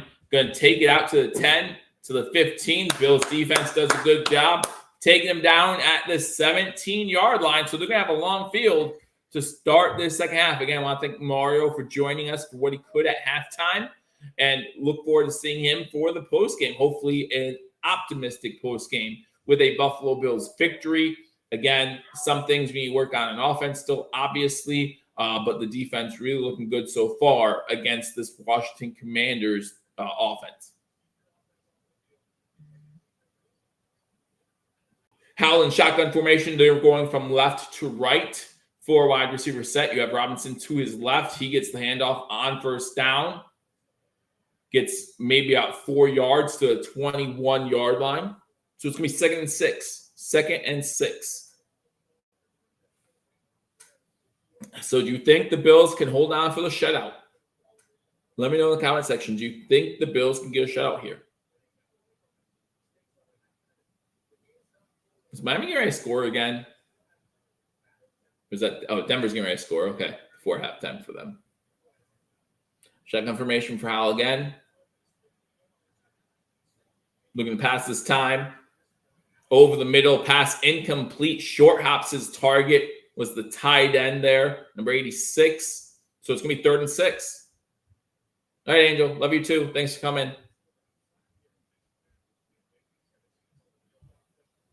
Thank you for coming, stopping by. You can come back later. Great. If not, I appreciate you coming by. I appreciate you. And it goes to all. Appreciate all of you. 3rd and 6, 14-16 to go in the third quarter. 0 for 4 on 3rd down so far. Shotgun formation. 3 wide receivers top of the screen, 1 to the bottom. Pressure coming. He's trying to spin out of it, able to roll away. Throws it downfield. There's a flag downfield, and now there's an official down as well. He throws it out of bounds. Looks like the flag was in the secondary, so it's probably going to be a hold against Buffalo. So so Washington will convert their first 3rd down via penalty, it looks like.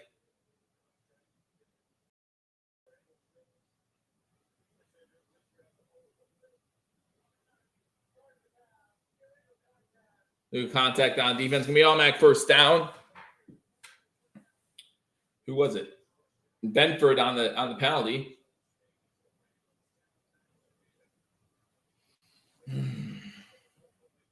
Illegal contacts the flag, Turkey.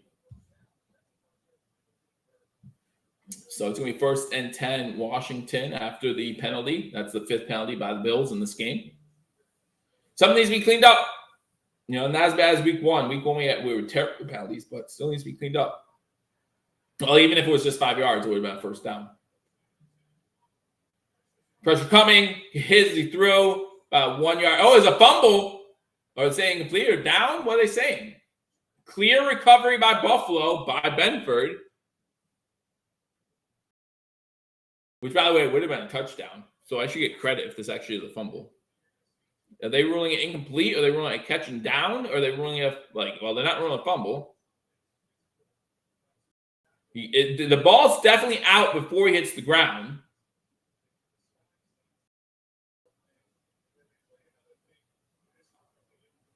Says 2nd and 9. So they're ruling it a completion. Challenge it. Challenge it. Wow.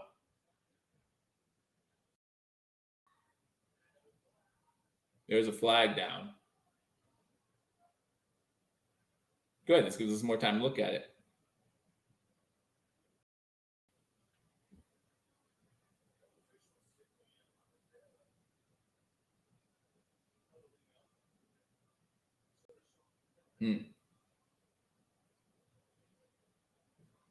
What's going on here? No, so he's talking to McDermott. McDermott probably wants to know if it was incomplete. Like, maybe they didn't clarify to McDermott what actually happened.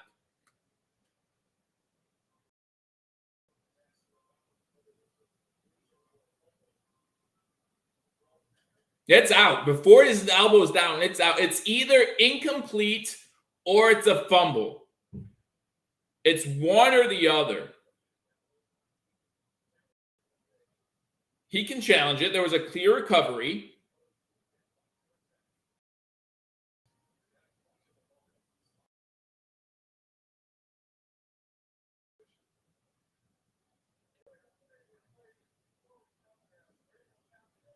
Forward progress? What? How can you... What? How could there be forward progress? He barely had the ball for 2 seconds. How in the world can that be forward progress? That is that's the worst of the 3 options. I didn't even know that option existed until 10 seconds ago on that play. What? He caught it and was tackled immediately. He was going down. 2nd and 9. Wow. Handoff to Gibson. Gibson's first carry of the day, I believe, goes for about 4. Wow.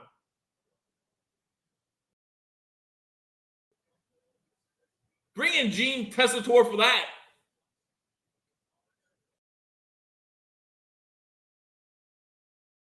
Well, Spin, believe it or not, the refs do a terrible job in covering their butts on making a fake call. If you're a ref, you'd rather see that challenged and rule it correctly than that. They're going to get in more trouble for calling forward progress there than they would have if it was challenged. Blitz coming, pass out to the running back. Zach Gibson again gets the first down. Gets out of bounds about the 43. It's going to be a first down. Floyd was a great addition. I agree.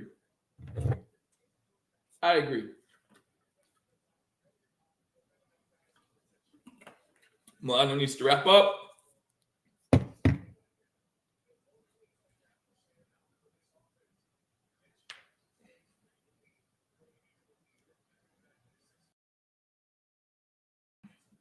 First 10 from 41. Howell and shotgun, 5 wide receiver set, 3 to the top, 2 to the bottom.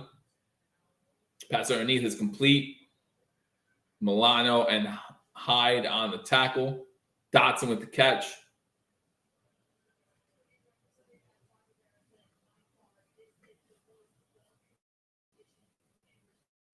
No, they have to close the play dead to rule forward progress.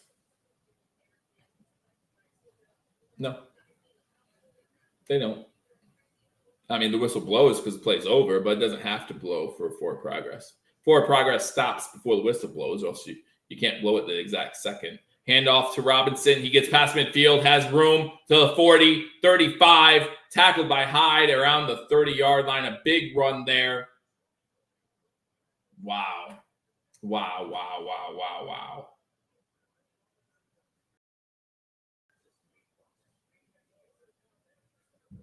Milano missed the tackle.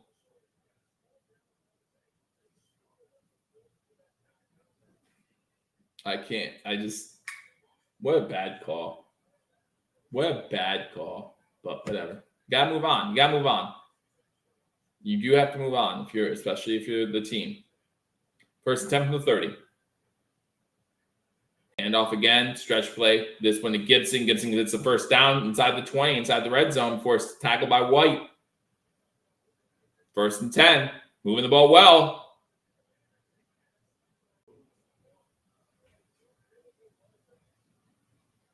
Jim Schwartz is somewhere.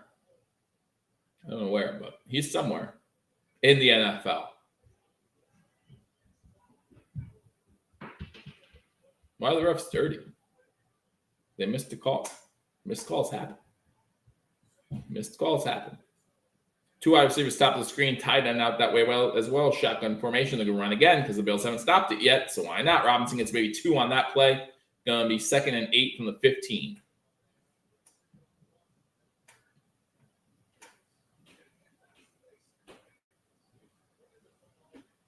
So it's going to be 2nd and 8.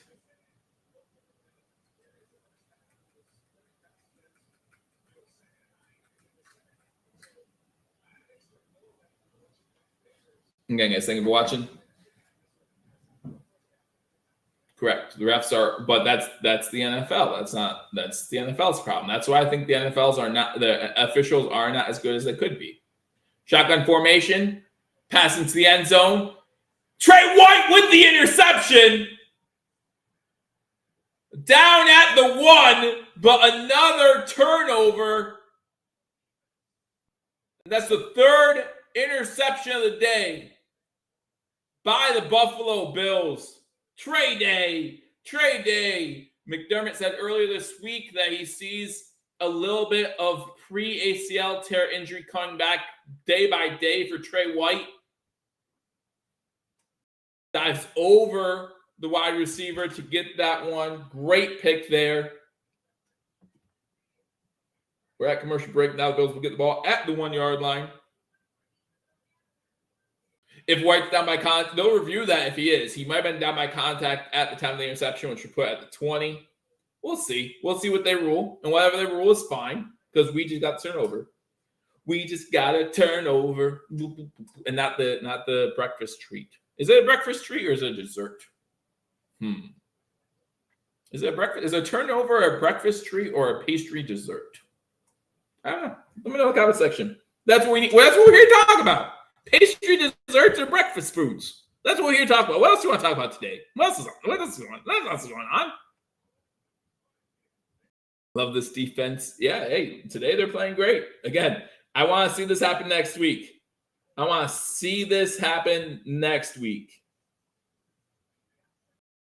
Shut out the Dolphins next week. Right now, they're ruling him down at the 1. Right now, no, comment faster. Kurt, I'll try to keep up. Right now, they're ruling him down at the 1. But yes, but Spin says if the wide receiver touches him as he's making the pick, then he's going to be down by contact in the end zone. We'll put it out to 20. They'll show replay. They'll review it if they have to. Now, another good question to me would be, so they review every turnover, right? But they review every turnover to see if it's a turnover or not. So does McDermott have to challenge, whether it was a touchback or not? I don't think so. I think that they'll look at that as well, but I guess it depends what time this is. So, all right, that's fair. That's fair. Like, what do you do? Kurt says dessert. You worry about our offense? Yeah. I mean, at this point, it is what it is. What can you do? At this point, it is what it is, in my opinion. But what can you do? I wish there was more you could do. Unfortunately, there's not. We're at commercial break. I should be telling you guys scores right now, but we got into that whole dessert. They're showing the replay right now. And they circled Trey White, but they put a Dotson thing over his head. It's not Dotson. That's still Trey White. Anyway, Chargers up 14-10 over the Vikings. The pressure from the front four. Rousseau got hit as he's letting it go. Yeah, the question is, does he get touched by a wide receiver? He doesn't get touched by a wide receiver. So, yeah, he's never touched by the wide receiver. So he's down at the 1. He's down at the 1. That's fine. First down for Buffalo at the 1 yard line. Allen under center. Fake the handoff. Got to do it quick. Wow, he has all day to throw. But watch the holding. Pass 2 digs to 30 to 32. So a good 30-yard gain on first down gets us to a 31-yard line. You get scared that there could be a holding in the end zone, which would be a safety. Intentional grounding in the end zone would be a safety. A sack, obviously, would be a safety. So you do worry about that kind of stuff. But the Bills take a chance there, and it pays off. And you know what? You might not like to say it. That was a Ken Dorsey play call. Ken Dorsey made that play call. Houston's up 17-0 on Jacksonville now. Shotgun formation. Quick pass out to the receiver. Sheffield, how do you say his name? Shearfield gets the catch on a 9-yard gain. Denver scores a field goal before half, make it 35-13.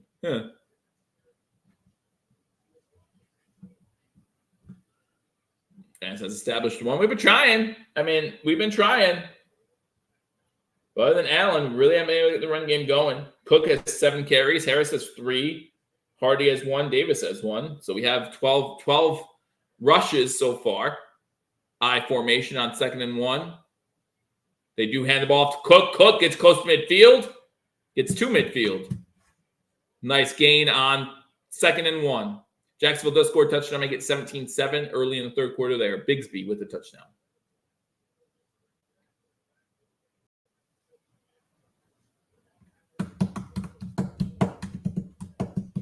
$7:20 to go. Again, the Bills on Washington's first drive, they drove it into the red zone, but a Trey White interception. And the Bills got the ball, and now they're driving at midfield. 7:13 to go in third quarter. Fake the handoff to Cook. Allen looking to throw. Throws over the middle. That's a catch by Gabe Davis. They're saying he hit the ground maybe. Washington defenders come in staying at the ground, so it's the official, so it's going to be 2nd and 10. Not a catch there. 2nd and 10.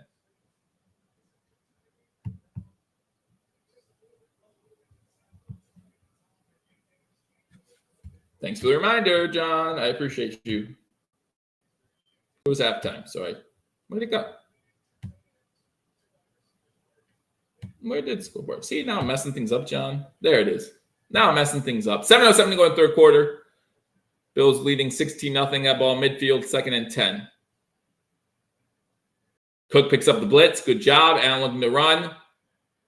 He's going to get out of bounds. There's a flag down for holding. Wow. They're saying that Allen got hit late. I'm gonna watch this again. Sweat touch, like it's not a hard hit. Like it's not a hard hit, right? There's gonna be a hold against Buffalo. There's gonna be a hold against Buffalo.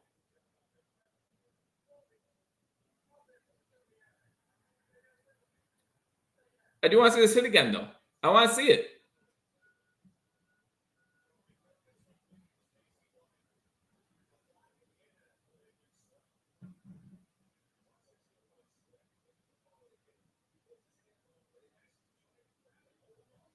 Yeah, that's an acting job. That's an acting job by Allen. I'm sorry, that's an acting job by Allen.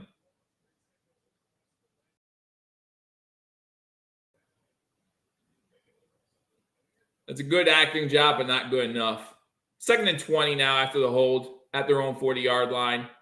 Allen looking to throw. Has time. Has to escape the pocket. Throws it. Incomplete. Intended for Diggs. Davis on the coverage.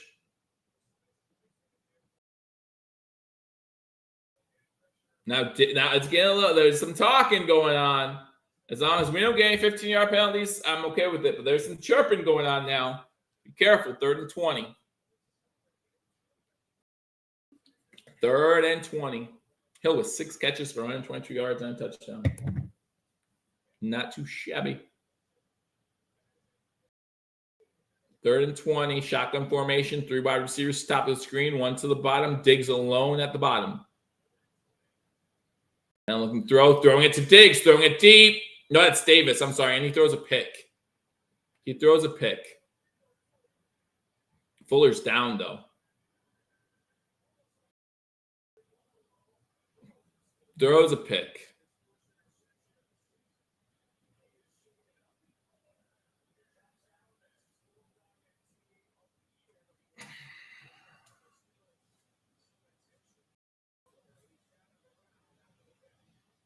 Wow.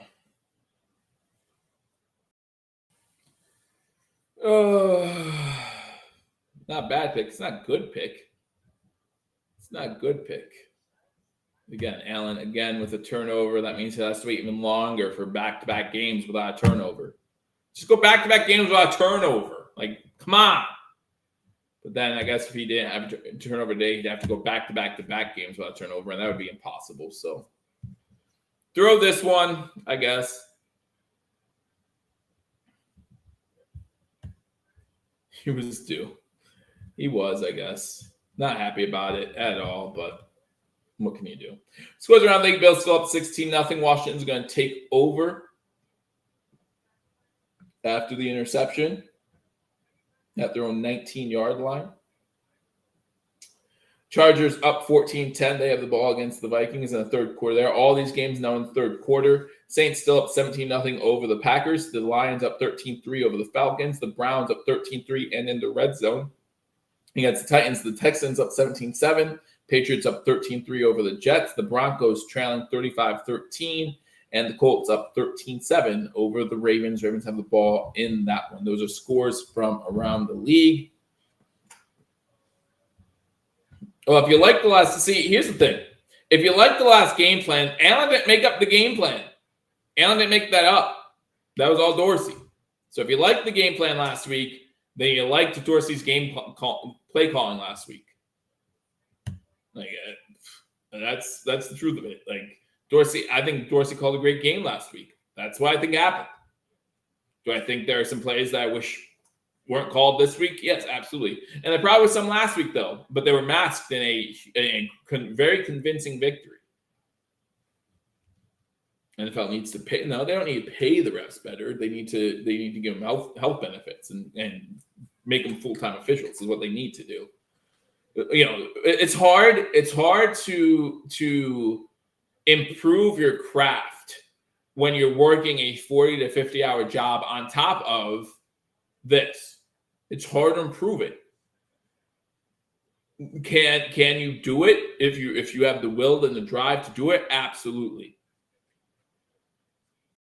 Yeah, 16-27. Yes, it's not been a good game for Allen. It's not been a good game for Allen. We're winning 16-0. Right? It's masked easier and a 16-0 win. But that's only if you hold on to win. Run the ball on first down for Washington. It's about 5 yards down to the 24. Bernard, among others, on the tackle of Robinson. Give me 2nd and 5. 2nd and 5. Thanks for joining me from the Philippines. He says 34-17. There's going to be a lot of scoring in the second half then. A lot of scoring in the second half. You think it's going to be 34-17, especially since we already only have 6 minutes to go in the third quarter. It's still 16-0. Robinson almost gets tackled in the backfield. Johnson can't bring him down. Gets a good gain. Johnson with the hustle to get back in on a tackle to the 38-yard line. Give me a first down. They're definitely running the ball better in the second half here.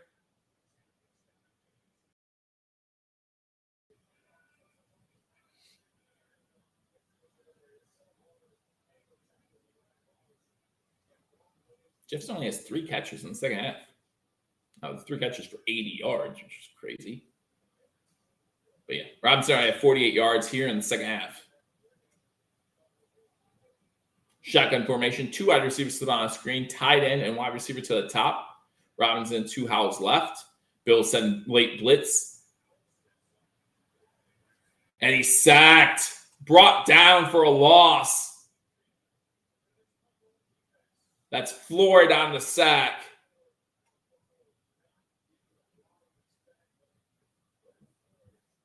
Chasing him down from behind. Good job. Good job.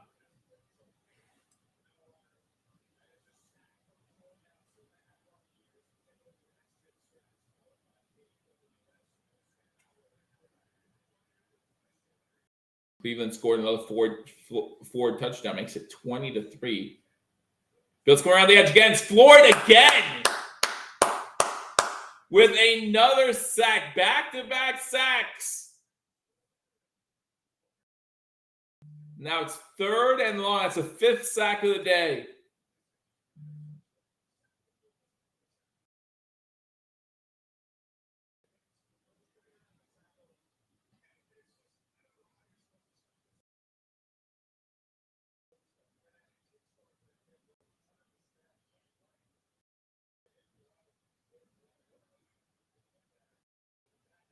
We have 4 players with 9 sacks in the last 3 seasons. Let's do it again. Make it 4.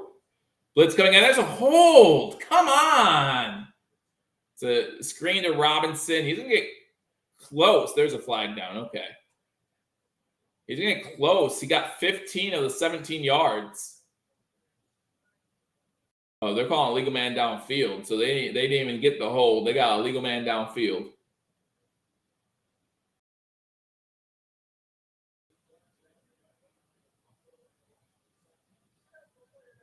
Yeah, ineligible downfield, which is fine. But they need to get that hold, too. They need to call that hold. It's all right. His forward progress was stopped, so it doesn't matter. Thank you for joining me on Hashtag Sports. Hit that thumbs up button. I got jokes all day. And now I'm hungry for a turnover. But that's okay. Both on the field and in my belly. Robinson is huge. He's a great back. That's why I took over for Gibson pretty much the moment he came into Washington. 3rd and 21 now. Shotgun formation. 3 to the top of the screen. They do run another screen. This one to Gibson. Gibson gets a 2-yard loss. Don't get a flag. Don't get a flag. Benford on the tackle for a 2-yard loss. Let's go. Let's go. 16-0. 16-0.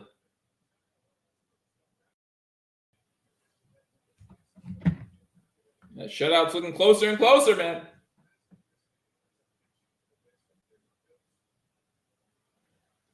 Just a little bit over a quarter left. Give me another 10-minute drive. That ends with 7, hopefully. Good punt. Field at the 27. Gets a 32. Call fair catch. Just call fair catch. It's not with the 5 yards to me. It's not with the 5 yards to me. It's really not.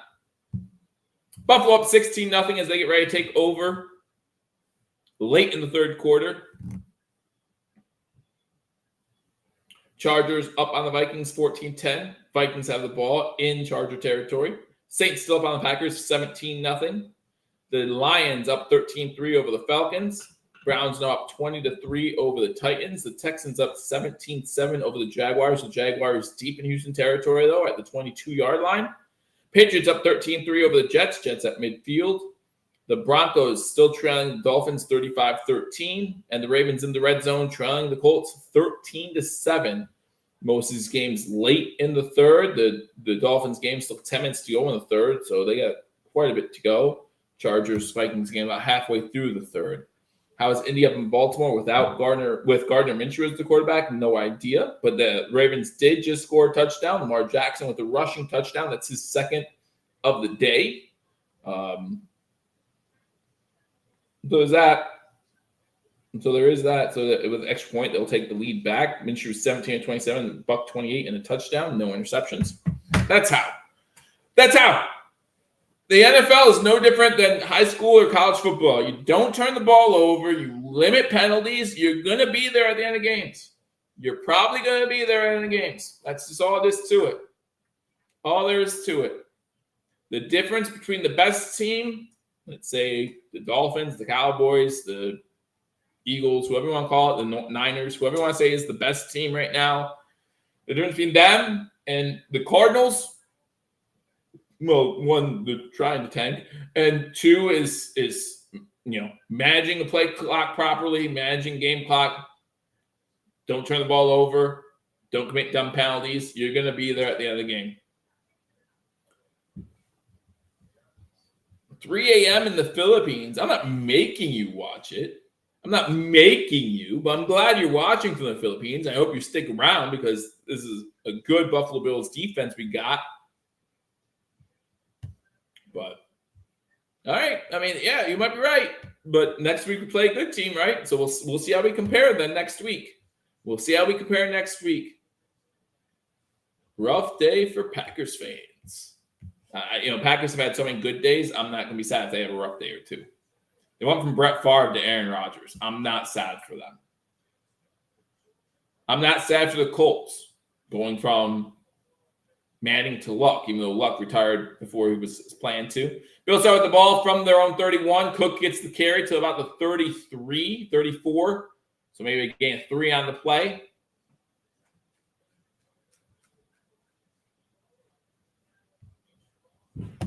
You're all welcome from all over the world. Hashtag Nation carries far. Far.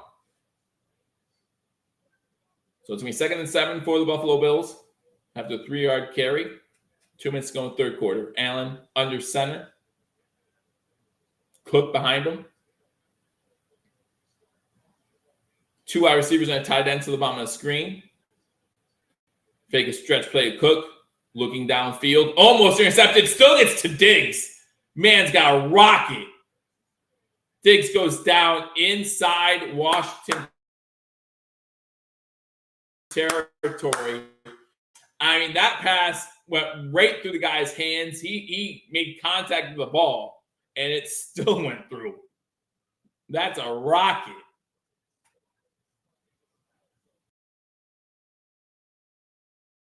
He touches this, right? Yeah, he could definitely get his hands on it.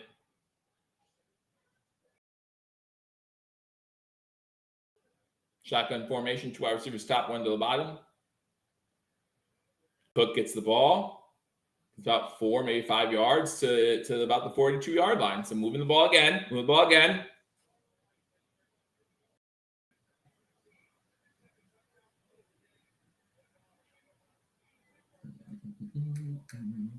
$47 seconds to go in the third quarter. One more play. One more play. They'll go to the fourth quarter with a 16-0 lead. Getting ready to hopefully score again. Hopefully a touchdown.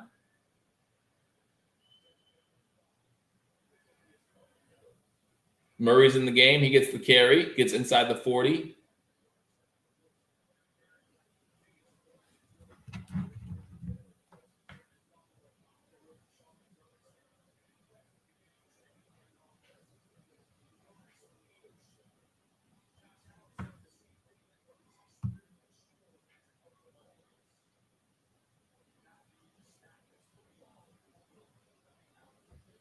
All right, end of the third quarter.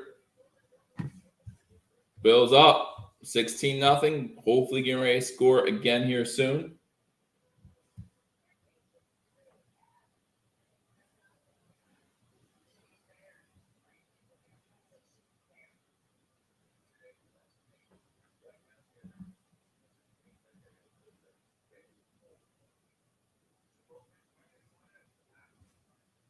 Scores from around the league. Bills up 16-0 going into the fourth. Again, thank you guys for joining me. Sorry for that brief silence there. Brief silence. I apologize. I'm looking things up and looking at all kinds of things, and who knows? Over under Allen picks here 20. He has 4 after week 3. So extrapolate that.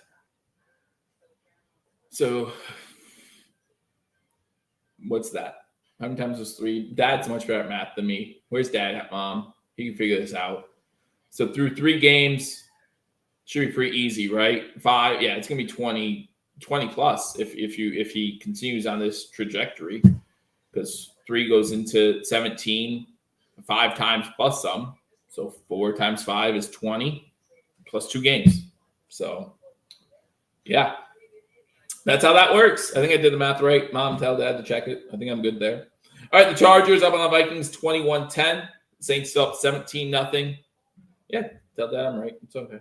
17-0 over the Packers. The Falcons trailing the Lions 13-3. Browns up on the Titans 20-3. Texans up on Jacksonville 17-10 now. Patriots up 13-3.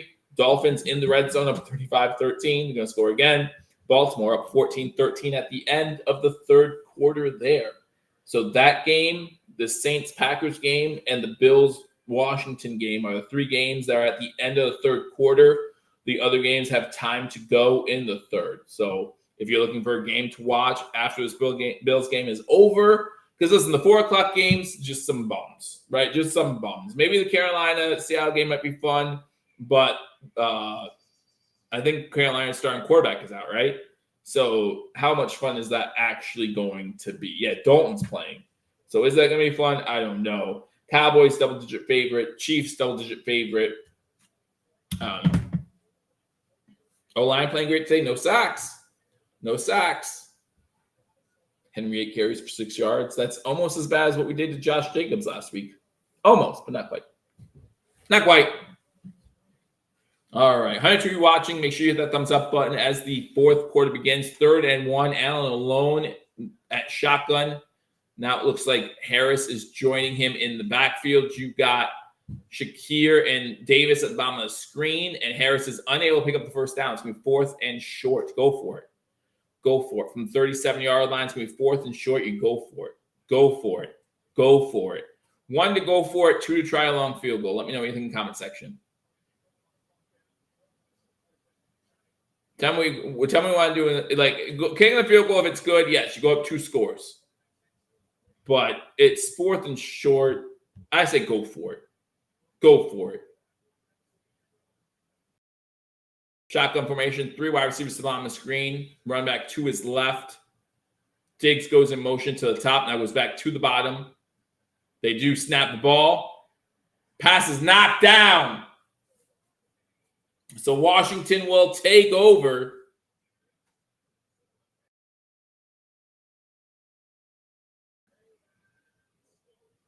Yeah, I don't know why you don't sneak Allen there. I really don't. I think it was it Sweat who knocked it down? You have Kincaid open over the middle. I'm not saying Diggs wasn't open, or whoever the intent receiver wasn't open, but not the biggest fan of Dorsey today. I don't think Bills fans are a big fan of Dorsey collectively over his whole body of work. Is my opinion. Miami did punch it in to go up 42-13 in that game. Mostert with his third touchdown of the day. So if you have Mostert and you're playing him in fantasy, congratulations. Speaking of fantasy, what's my fantasy team looking like today? Probably not great. I do not have a good team, guys. Like, at all. At all. Quillen Stein has a touchdown for me. Justin Jefferson, not doing what I wanted him to. Cleveland's defense is doing all right for me. And that's my team in a nutshell. That's my team. So I have Justin Fields and Deshaun Watson as my 1-2 quarterbacks. So Bills up 16-0. Washington will take over on downs after the failed fourth down attempt.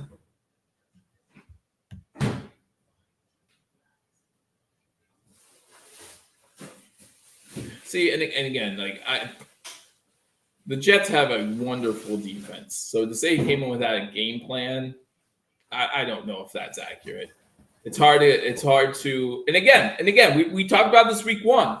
You know, one of the plays on third and short, the long interception he throws to the Jets. Allen has a wide open Dalton Kincaid underneath. Why does he throw it deep to Davis and get it picked off? You have a wide open guy underneath for easy first down. You can't blame Ken Dorsey for that. You can't blame Ken Dorsey for that. Do I blame Ken Dorsey for some of the play calling? Absolutely. Absolutely. But the blame does not solely go on Ken Dorsey. It just doesn't. He just doesn't.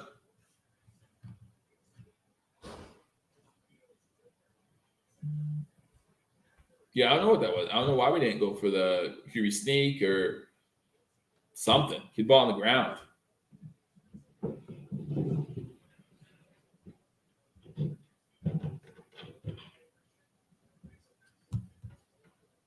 Shotgun formation.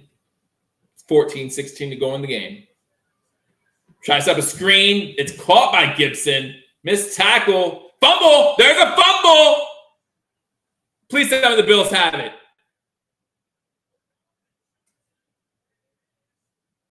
Bernard with a fumble recovery. Interception, fumble recovery, 2 sacks. He's a terrible linebacker. I agree. We need to get rid of him.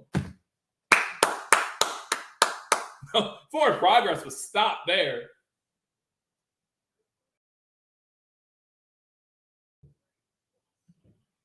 If you want to talk about Dable, I'll talk about the fact that 6 of the 8 quarters for the Giants, they have not scored at all a point. And they almost lost to Arizona. And the only reason why they won against Arizona is because Arizona gave it away. That's one thing about week 1 with Arizona, too. That definitely was a fumble. He was kidding because of the previous fumble call. Allen back on the field. 3 wide receivers to the top of the screen. Diggs goes in motion.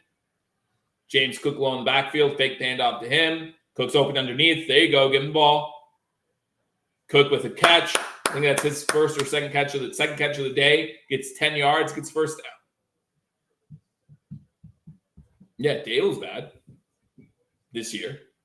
Or maybe do you not blame Dable and blame the fact that he has Daniel Jones as his quarterback, which I don't have an issue with either. Before I blame an offensive coordinator, I want to see the all 22 angles of every play. Because, again, the offensive coordinator only draws – like the bubble screen, we can easily say that was a Dable decision, right? And easily blame him for that. But what about the plays where Allen throws a bad pick? Like, was there a player open? Diggs with a catch to the outside. Going to be second and about 8, maybe 7, maybe a 3-yard gain. All right, put this game away. Put this game away.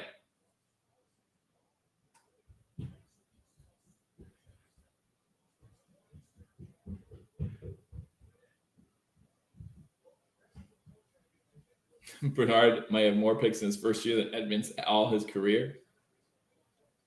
All right, put this one away. 2nd and 7.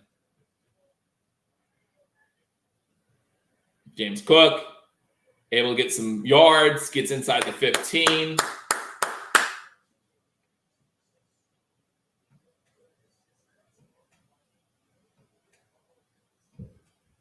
He does not have a bad interception this game. I mean, again, the interception he threw was on 3rd and 20. We have to remember that. But I want to see the all 22 before I say this guy's open underneath. You try to do too much. Again, let a player like Kincaid catch the ball open field. You don't know what's going to happen. Diggs, where was he on that play? Let him catch the ball open field. 3rd and 2, Allen alone in the backfield. Murray with the catch, 1st down, inside the 10 to the 7. Less than 12 minutes to go in the 4th quarter. 1st and goal.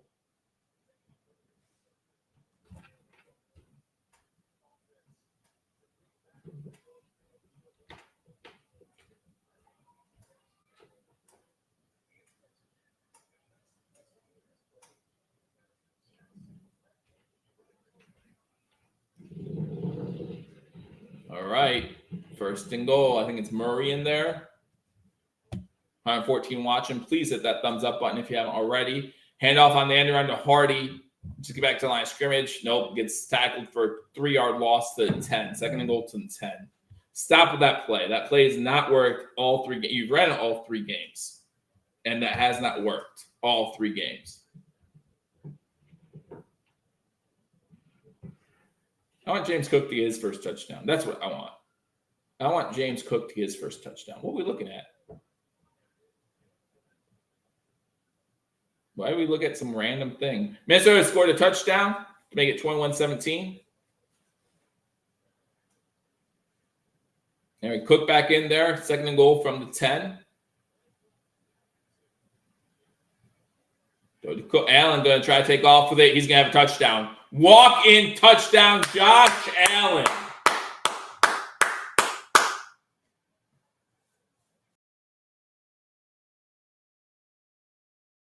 Ten-yard touchdown run, 22-0.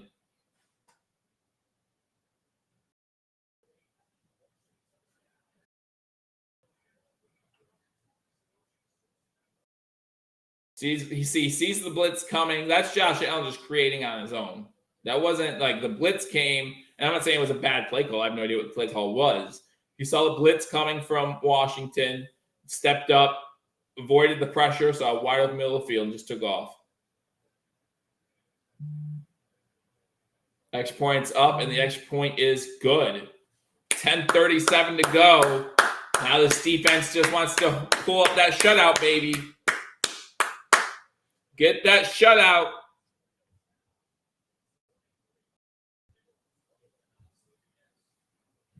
Hey.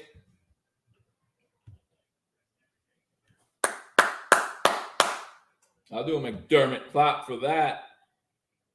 I'll give you a McDermott clap. I give some scores from around the league. Man, Denver's getting smoked. Got the Chargers up on the Vikings, 21-17. Got the Saints up on the Packers, 17-0. You got the Lions up on the Falcons, 13-3. Browns up on the Titans, 20-3. The Texans up 24-10 and have the ball in the red zone. End of the 3rd quarter. If they put this one in, you might have a hard time, Jacksonville. Patriots up 13-3 over the Jets. Broncos getting smoked, 42-13. The Colts got a field goal to make it 16-14. And the Justin Tucker just made a 50-yarder to make it 17-16. The Ravens winning there. I'm just looking great, man. I'm just looking great. Under is looking great. What was it, 44.5? Just don't score 22 more points. Just don't score 22 more points. Oh, you got Jags in your survivor pool? So I'm in a survivor pool, and whenever I'm in a survivor pool, I'm not saying this always works, but I have 3 things that I'm looking at and saying I'm not picking those games if I can avoid them. I try to avoid all primetime matchups. Thursday night, Sunday night, Monday night. Try to avoid all primetime matchups. I think that's my number one goal. I hate primetime. Never want to trust it. Never want to go with it. The second thing I try to avoid are divisional matchups, right? Always try to avoid divisional matchups because you just never know with those stupid things, right? And then the third thing I want to try to avoid is try to avoid picking the away team. In a perfect world, all my picks would be home teams, not in divisional matchups, not playing primetime games, which towards the end of the season gets tougher and tougher to do. But that's kind of like my mindset, right? Like pick Miami this week, smart pick. Miami at home against Denver, smart pick. I would have said Baltimore was a smart pick, but obviously they're having their own trouble against Indy. But I think that's a smart pick. They still could win that game. Just stuff like that.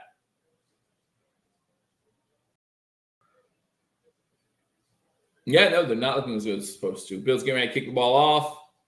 Can the Bills get another turnover?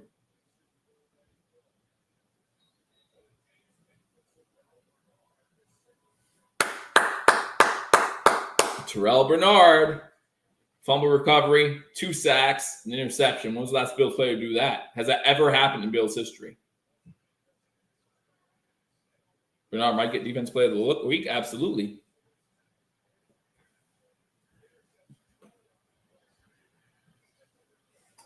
Absolutely. Bernard definitely gets the game ball, yeah. First play since 2007 to do what he's done so far today. Pass complete over the middle. White with the tackle. Washington trying to run a little bit of a hurry up with 10.5 to go in the fourth quarter. Brian Urlacher did it in 2007. So did James Harrison. Shotgun formation, 2nd and 5. Over the middle, incomplete. I think it was deflected at the line of scrimmage, so it's going to be 3rd and 5. 10-12 to go. Let's go. Can we get the shutout? Can we get the shutout? Let's go, Buffalo. Before we allow 40 against Miami next weekend. Number 97, Phillips got his hand on it. Good job. So, funny thing is, if Allen would have thrown that and it got tipped, it still went exactly where he wanted to go. You still would have been like, I just broke your finger. I don't care. Remember, if anyone's ever remembers Torrey Holt's fingers by the end of his career, man, he has to be suffering some awful arthritis. Howell's going to run with it? Nope. Oh, picked off again. This time it's Floyd, and it's going to be a defense. No, it's Epineza. Yo, Epineza scored. Yo. I was so close. Oh my goodness, I was so close. No. I was so close. I should have just said Epineza score. Oh, man.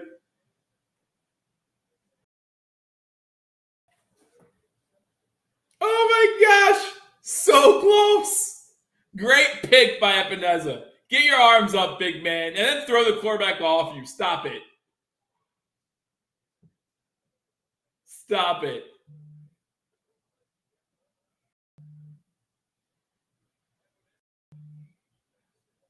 So close.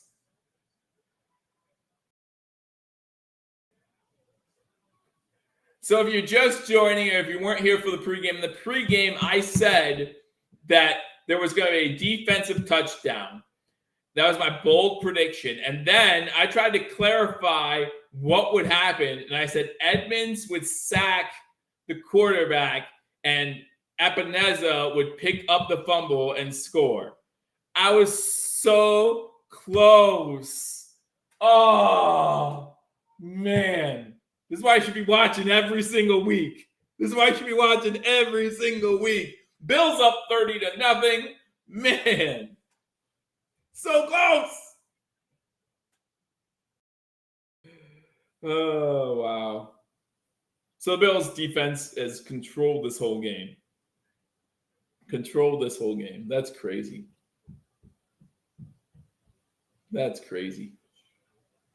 Packers scored 17-3. 11 minutes to go there.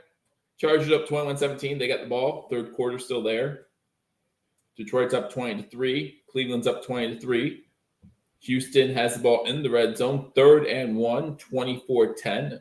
2nd and 7 now. They're inside the 10. They got the first down. Patriots up 13-3. Dolphins up 42-13. They got a few more points. Ravens still up 17-16. Wesley Fisher was a bum. A bum.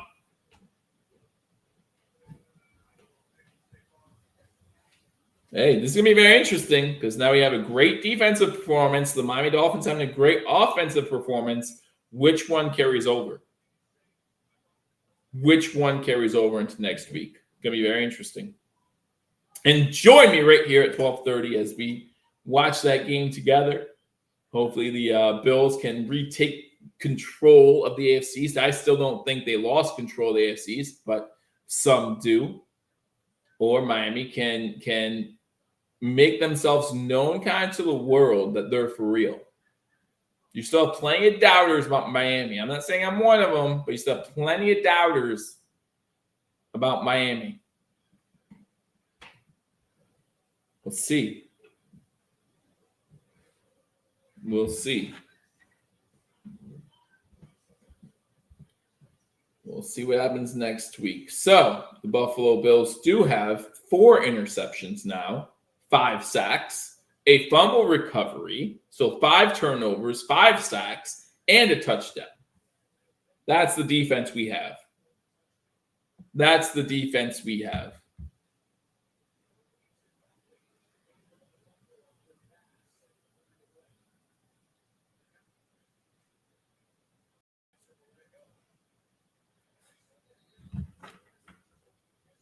So let's see if this defense can hold on for that shutout.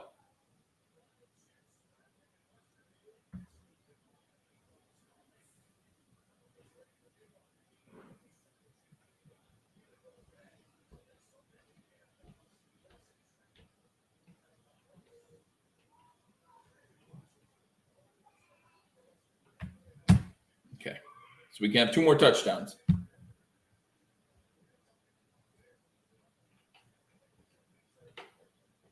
Shotgun formation, over the middle, slant, White on the tackle of Turner, immediately about a 5-yard gain. Let's get the shutout. Starters still in the game. Do you guys, let me know in the comment section, do you wish the starters were out? Let me know. At this point, do you wish the starters were out of the game? Shotgun formation. Sack. Ed Oliver with the sack.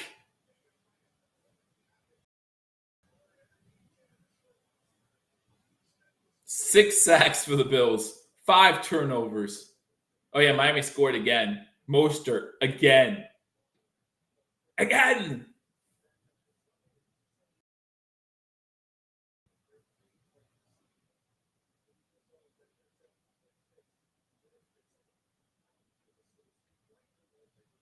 We need to hit the over. No, we don't. Spin. Stop it. Stop it. 8:55 to go in the 4th quarter.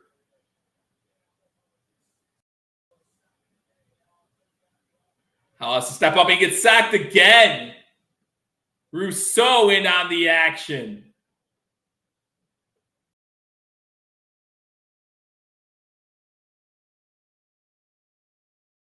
Rousseau in on the action.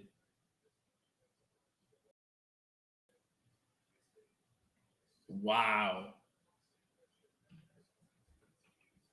You know, why can we play this well against the last team that Eric Bieniemy was the offensive coordinator of? Almost got a blocked punt, too. Fair catch called for at the 36. So do they bring Josh Allen back out? Or is it Kyle Allen coming in?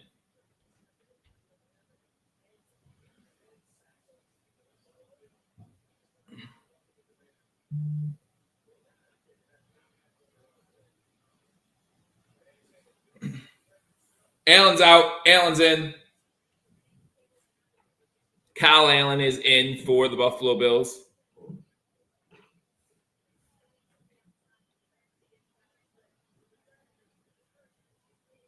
Just run the ball now.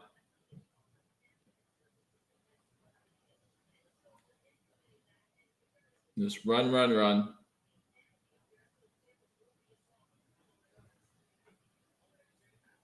Cook in the backfield. Diggs is out. Cook with a big move gets 10 yards and the first down.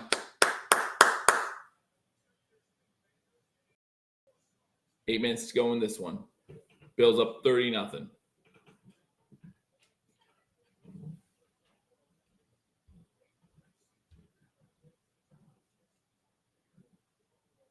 I'm not saying the offenses look good at all this year.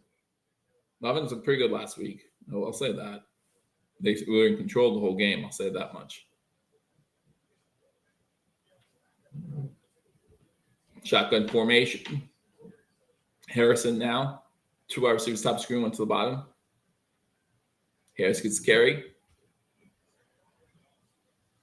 I'm sorry, I think that's Murray actually in the game. Yeah, it's Murray in the game.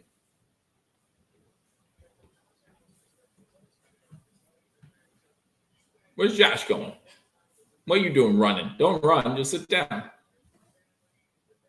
Dawkins coming out. So, yeah, they're putting a lot of backups in. 2nd and 9, 7 minutes to go. Vandemark's in.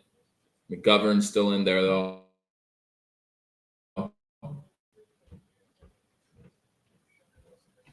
Yeah, but 115-yard combined rushing. That includes Allen, though. Cleveland out 27-3, so that game's over. I formation.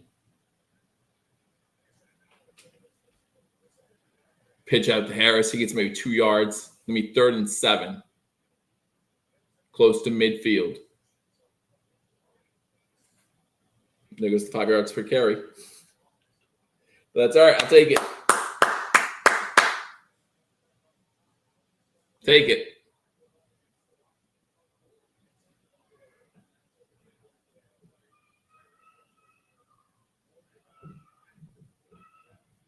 Bill 7-13 on 3rd downs today.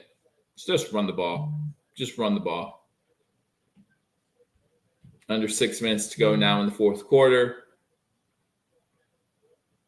There's no need to pass it. You get first down. You're going to get the first down. Murray with the first down.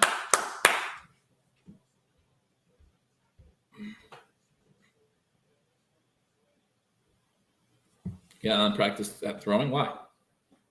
Why? Why?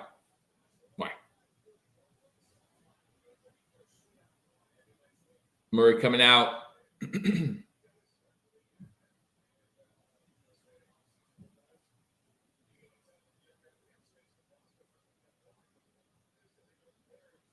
First and 10, 5:30 to go.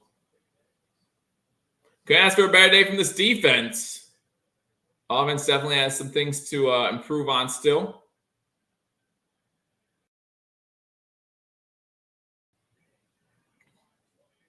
Cook in there. He gets the carry. He gets the outside, gets inside the 40 to about the 38, maybe the 37-yard line. 45.5. Or 44.5. So we got plenty. Again, 2 touchdowns still. We can still get 2 touchdowns. So 45 would be the over. So I don't think that's hitting. Don't think that's hitting. Get Cook out now. Get Cook his first touchdown of his career. Or Kincaid. You know, this is when you do like first touchdown type stuff, right? Well, I guess Cook had touchdowns last year. This isn't Cook's rookie year, Joe. Pitch out to Cook. He's got some room inside the 30, inside the 20, inside the 10 to the 5, inside the 5 for James Cook. 1st and goal.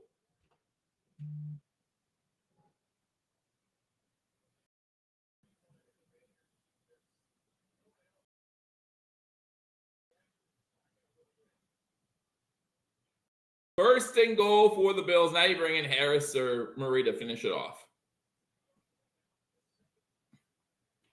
Now you bring in 14 for 97. No, give him his 100, though. Give him his 100. Back-to-back 100-yard games. Come on. Be better.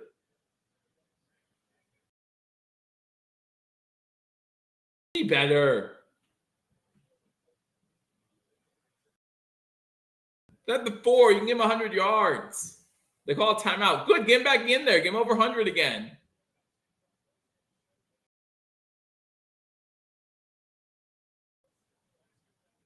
Minnesota did score, make it 24-21. Jefferson with a 52-yard touchdown. That's so big. That's so big for my fantasy team. Let's go. Let's go.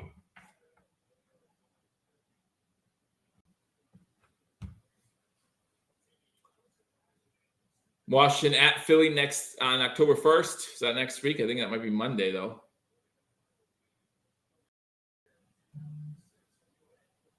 Next week's a big divisional matchup for us as well. Miami is good. We're going to find out how good next week. They can easily win that game next week. It's in Buffalo, though, so I don't want to win it. I think it's in Buffalo, right? Pretty sure it's in Buffalo next week. Domain Germany right here, 12:30 next week for the game between the Buffalo Bills and Miami Dolphins. Miami still now put up 50. Yeah, Murray's in. Dang it. Tag Murray for a loss. Tag him for a loss. Get James Cook back in there. Give him his 100 yards. Get James Cook his 100 yards. Come on. Cook's never been going to be in goal line situations. James Cook will never be in on goal line situations.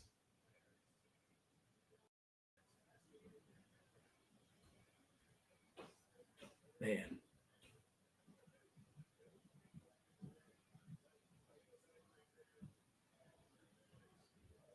You know, it's funny. They're showing Tiki Barber because he's one of the announcers today. And I forgot how stupid Tiki would carry the ball. It worked for him, but Iron's looking good. Iron's looking great.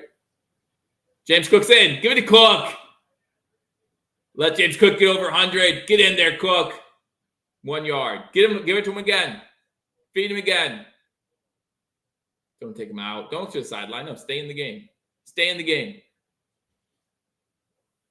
Let's go, Cook. Get in the end zone. Murray and Harris both got in the end zone for us last week. So Cook again this week. Is Cook still in? No, he's not. Nope. They gave him a chance to get to 100 again. 2.5 to go in the fourth. Shotgun. Harris. Touchdown. Murray this time with the touchdown. Man.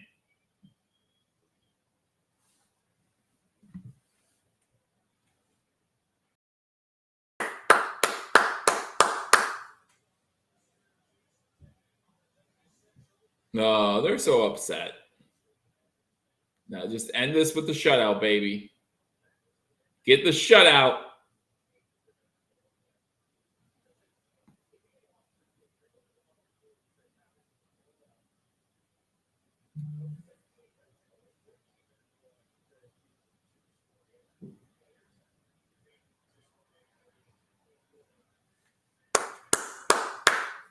$37-0.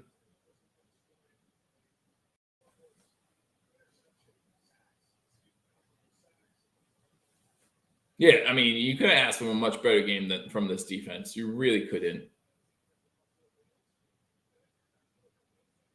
I don't know what's in their contract. Probably not. Probably not. I mean, maybe Allen takes them out for a nice dinner. You know? Maybe Allen takes them out for a nice dinner.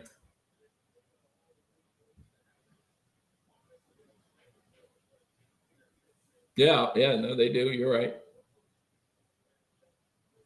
Epineza might hit a bonus for getting a touchdown. Hey, means we're 2-1. That's all it means, though. It means we guarantee ourselves no worse than a 2-15 season. And that's it. That's all it guarantees us.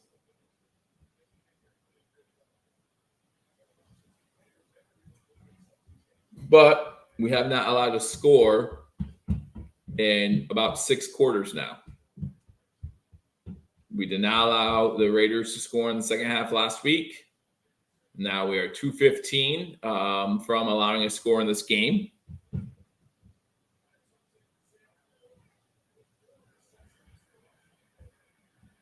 So let's just get it. Let's finish this shutout. Finish the shutout.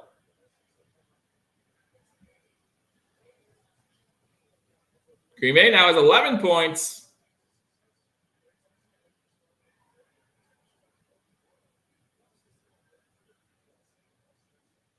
Last shutout was Week 7 in 2019 for the Washington Commanders. Back then, they were called the Redskins, probably.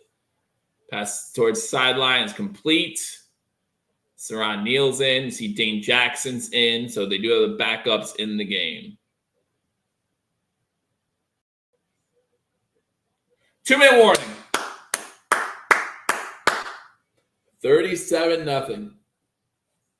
And I don't know if you guys can hear them or not because you're listening to me. I understand that.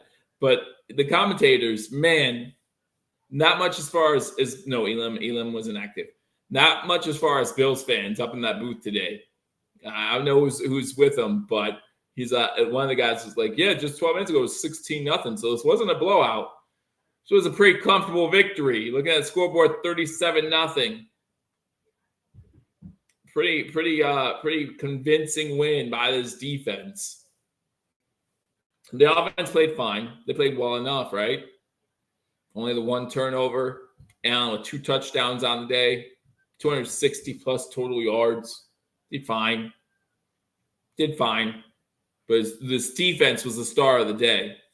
Defense ruled the day.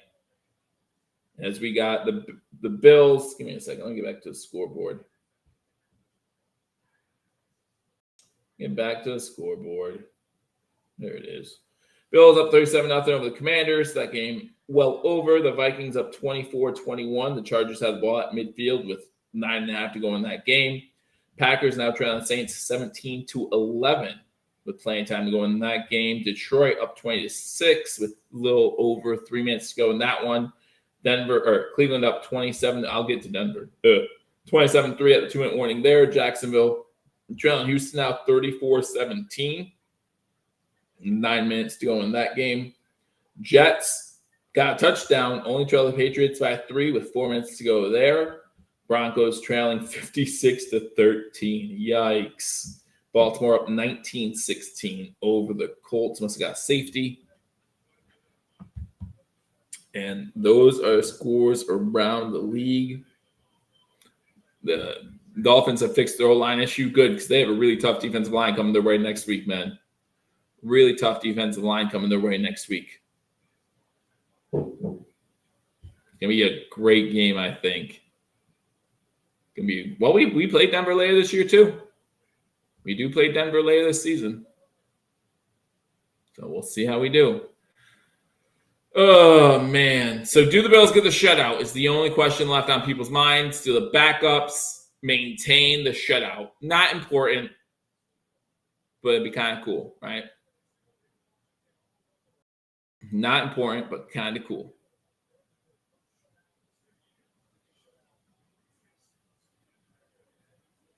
Shotgun formation, blitz coming, hit as he threw, completed, tackle made.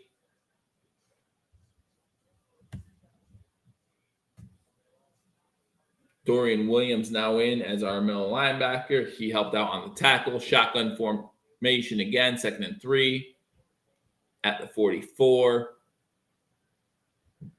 Pass over the middle is complete. He's down. Dotson on the catch into Buffalo Bills territory.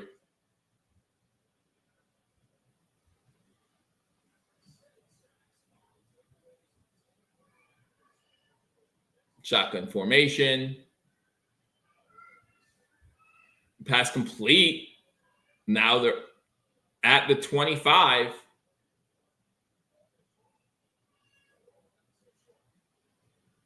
Oh, now they're ruling it off. They're saying incomplete. Ruling it off. 1 foot.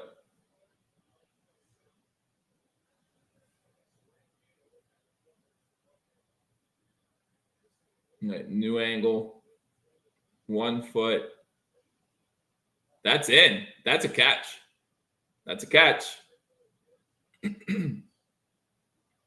That's a catch. So you're going to waste my time to challenge this? You're going to waste my time challenging this. Chargers just scored in that game 28-25, so a lot more scoring in the second half of that game. No, they're not challenging it. Shotgun formation.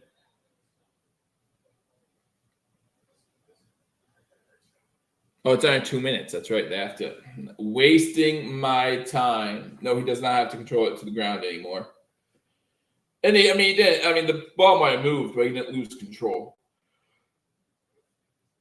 It felt like it bobbled out, like he still had his hands on it. Wasting my time.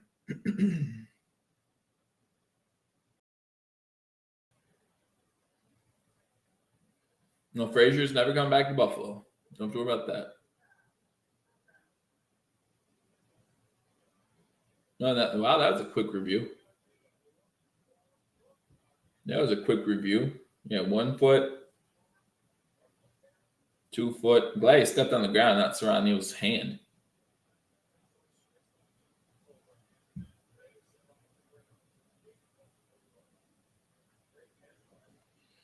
We allow a jump TD at the end.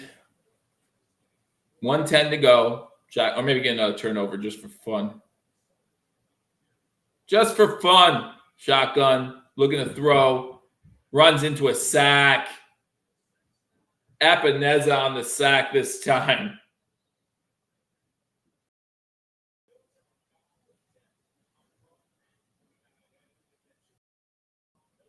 Wow.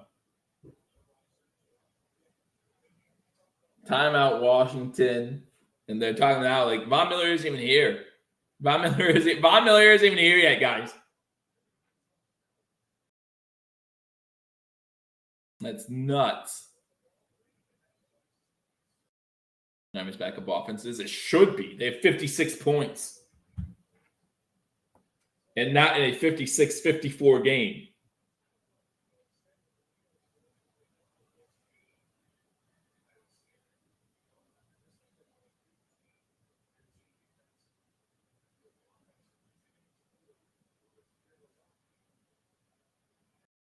Shotgun formation.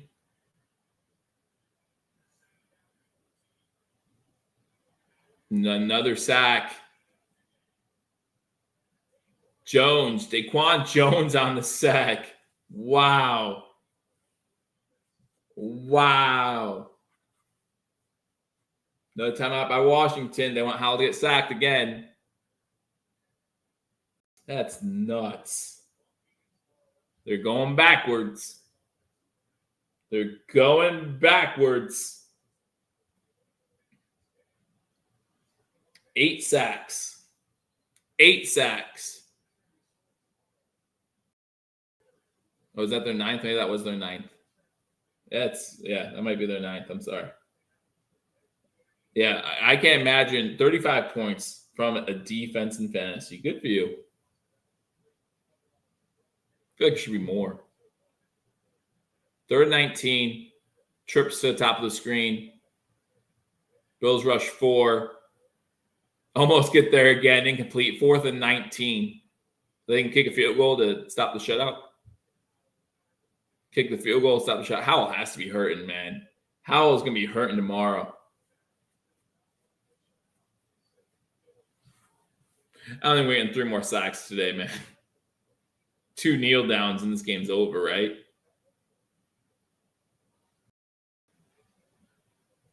They are trying a field goal. They don't want Howell to get hit again. Dang it. 51 yards. It's good. Stupid.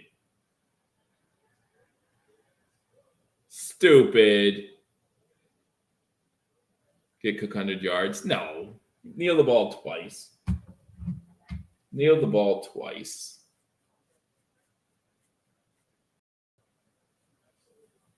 Stupid.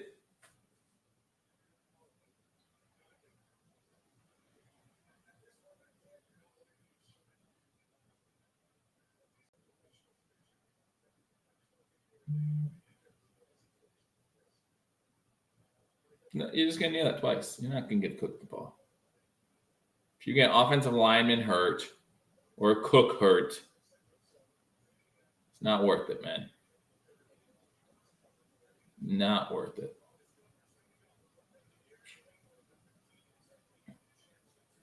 So we want New England to beat the Jets, since the Jets currently own tiebreaker against us.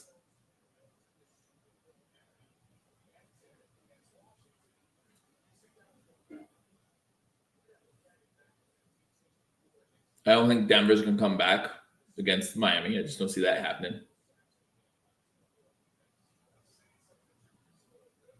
Shush, you spin. Shush, spin.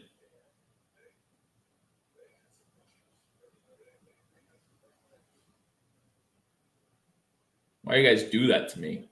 Hurt me like that. I thought you were my friends.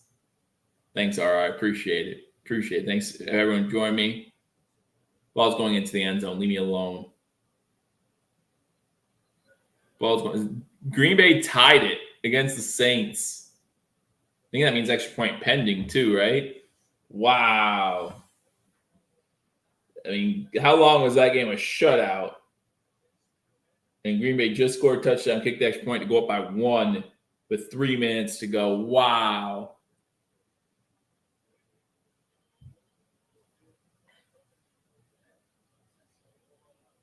Indy, Baltimore tied. Yep, one more knee.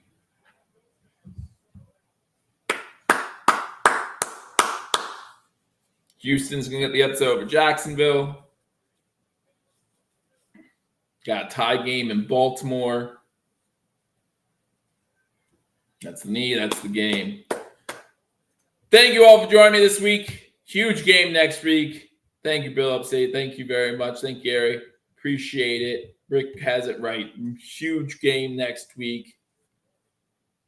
Give this man a thumbs up. Thank you, Turkey. Yeah, before you leave, make sure you hit that thumbs up button. Really appreciate it. Really helps out the channel a lot. 2 super chats today. Appreciate both of those as well. Scott, I always appreciate you. This was a great, dominant performance by the Buffalo Bills. Definitely got the wrong impression about Washington coming into this game. I had them covering the spread. That I had the Bills winning. And the Bills, a dominant victory here. Again, 9 sacks, 5 turnovers, a defensive touchdown. I mean, what a great game by this Bills defense. Now we need the offense to get together, because next week is, as was said by Rick, a huge matchup. An hour from now, don't forget, Paul Mario going to go live with their post game. They're showing us, what was that? What was that? And it looks like the Baltimore game is going to go into overtime. But lots of fun action in the 1 o'clock hour still. So make sure you guys watch that. Phil comes in. Phil comes in. He knows what's happening in his game. So he came in talking about, yeah, we're terrible. You're right. We didn't even get the shutout this week. Next week's going to be fun. And I'll be right here. I'm sure TD Fin's Talk will be doing his thing on his channel too. Hope he has a good time. Hope he's having a good time today. Hope he's enjoying it. Enjoying his 3-0 Dolphins and the 2-1 Buffalo Bills. It's going to be a fun game next week. Join me right here at 12:30. I'll be live. We'll have some fun.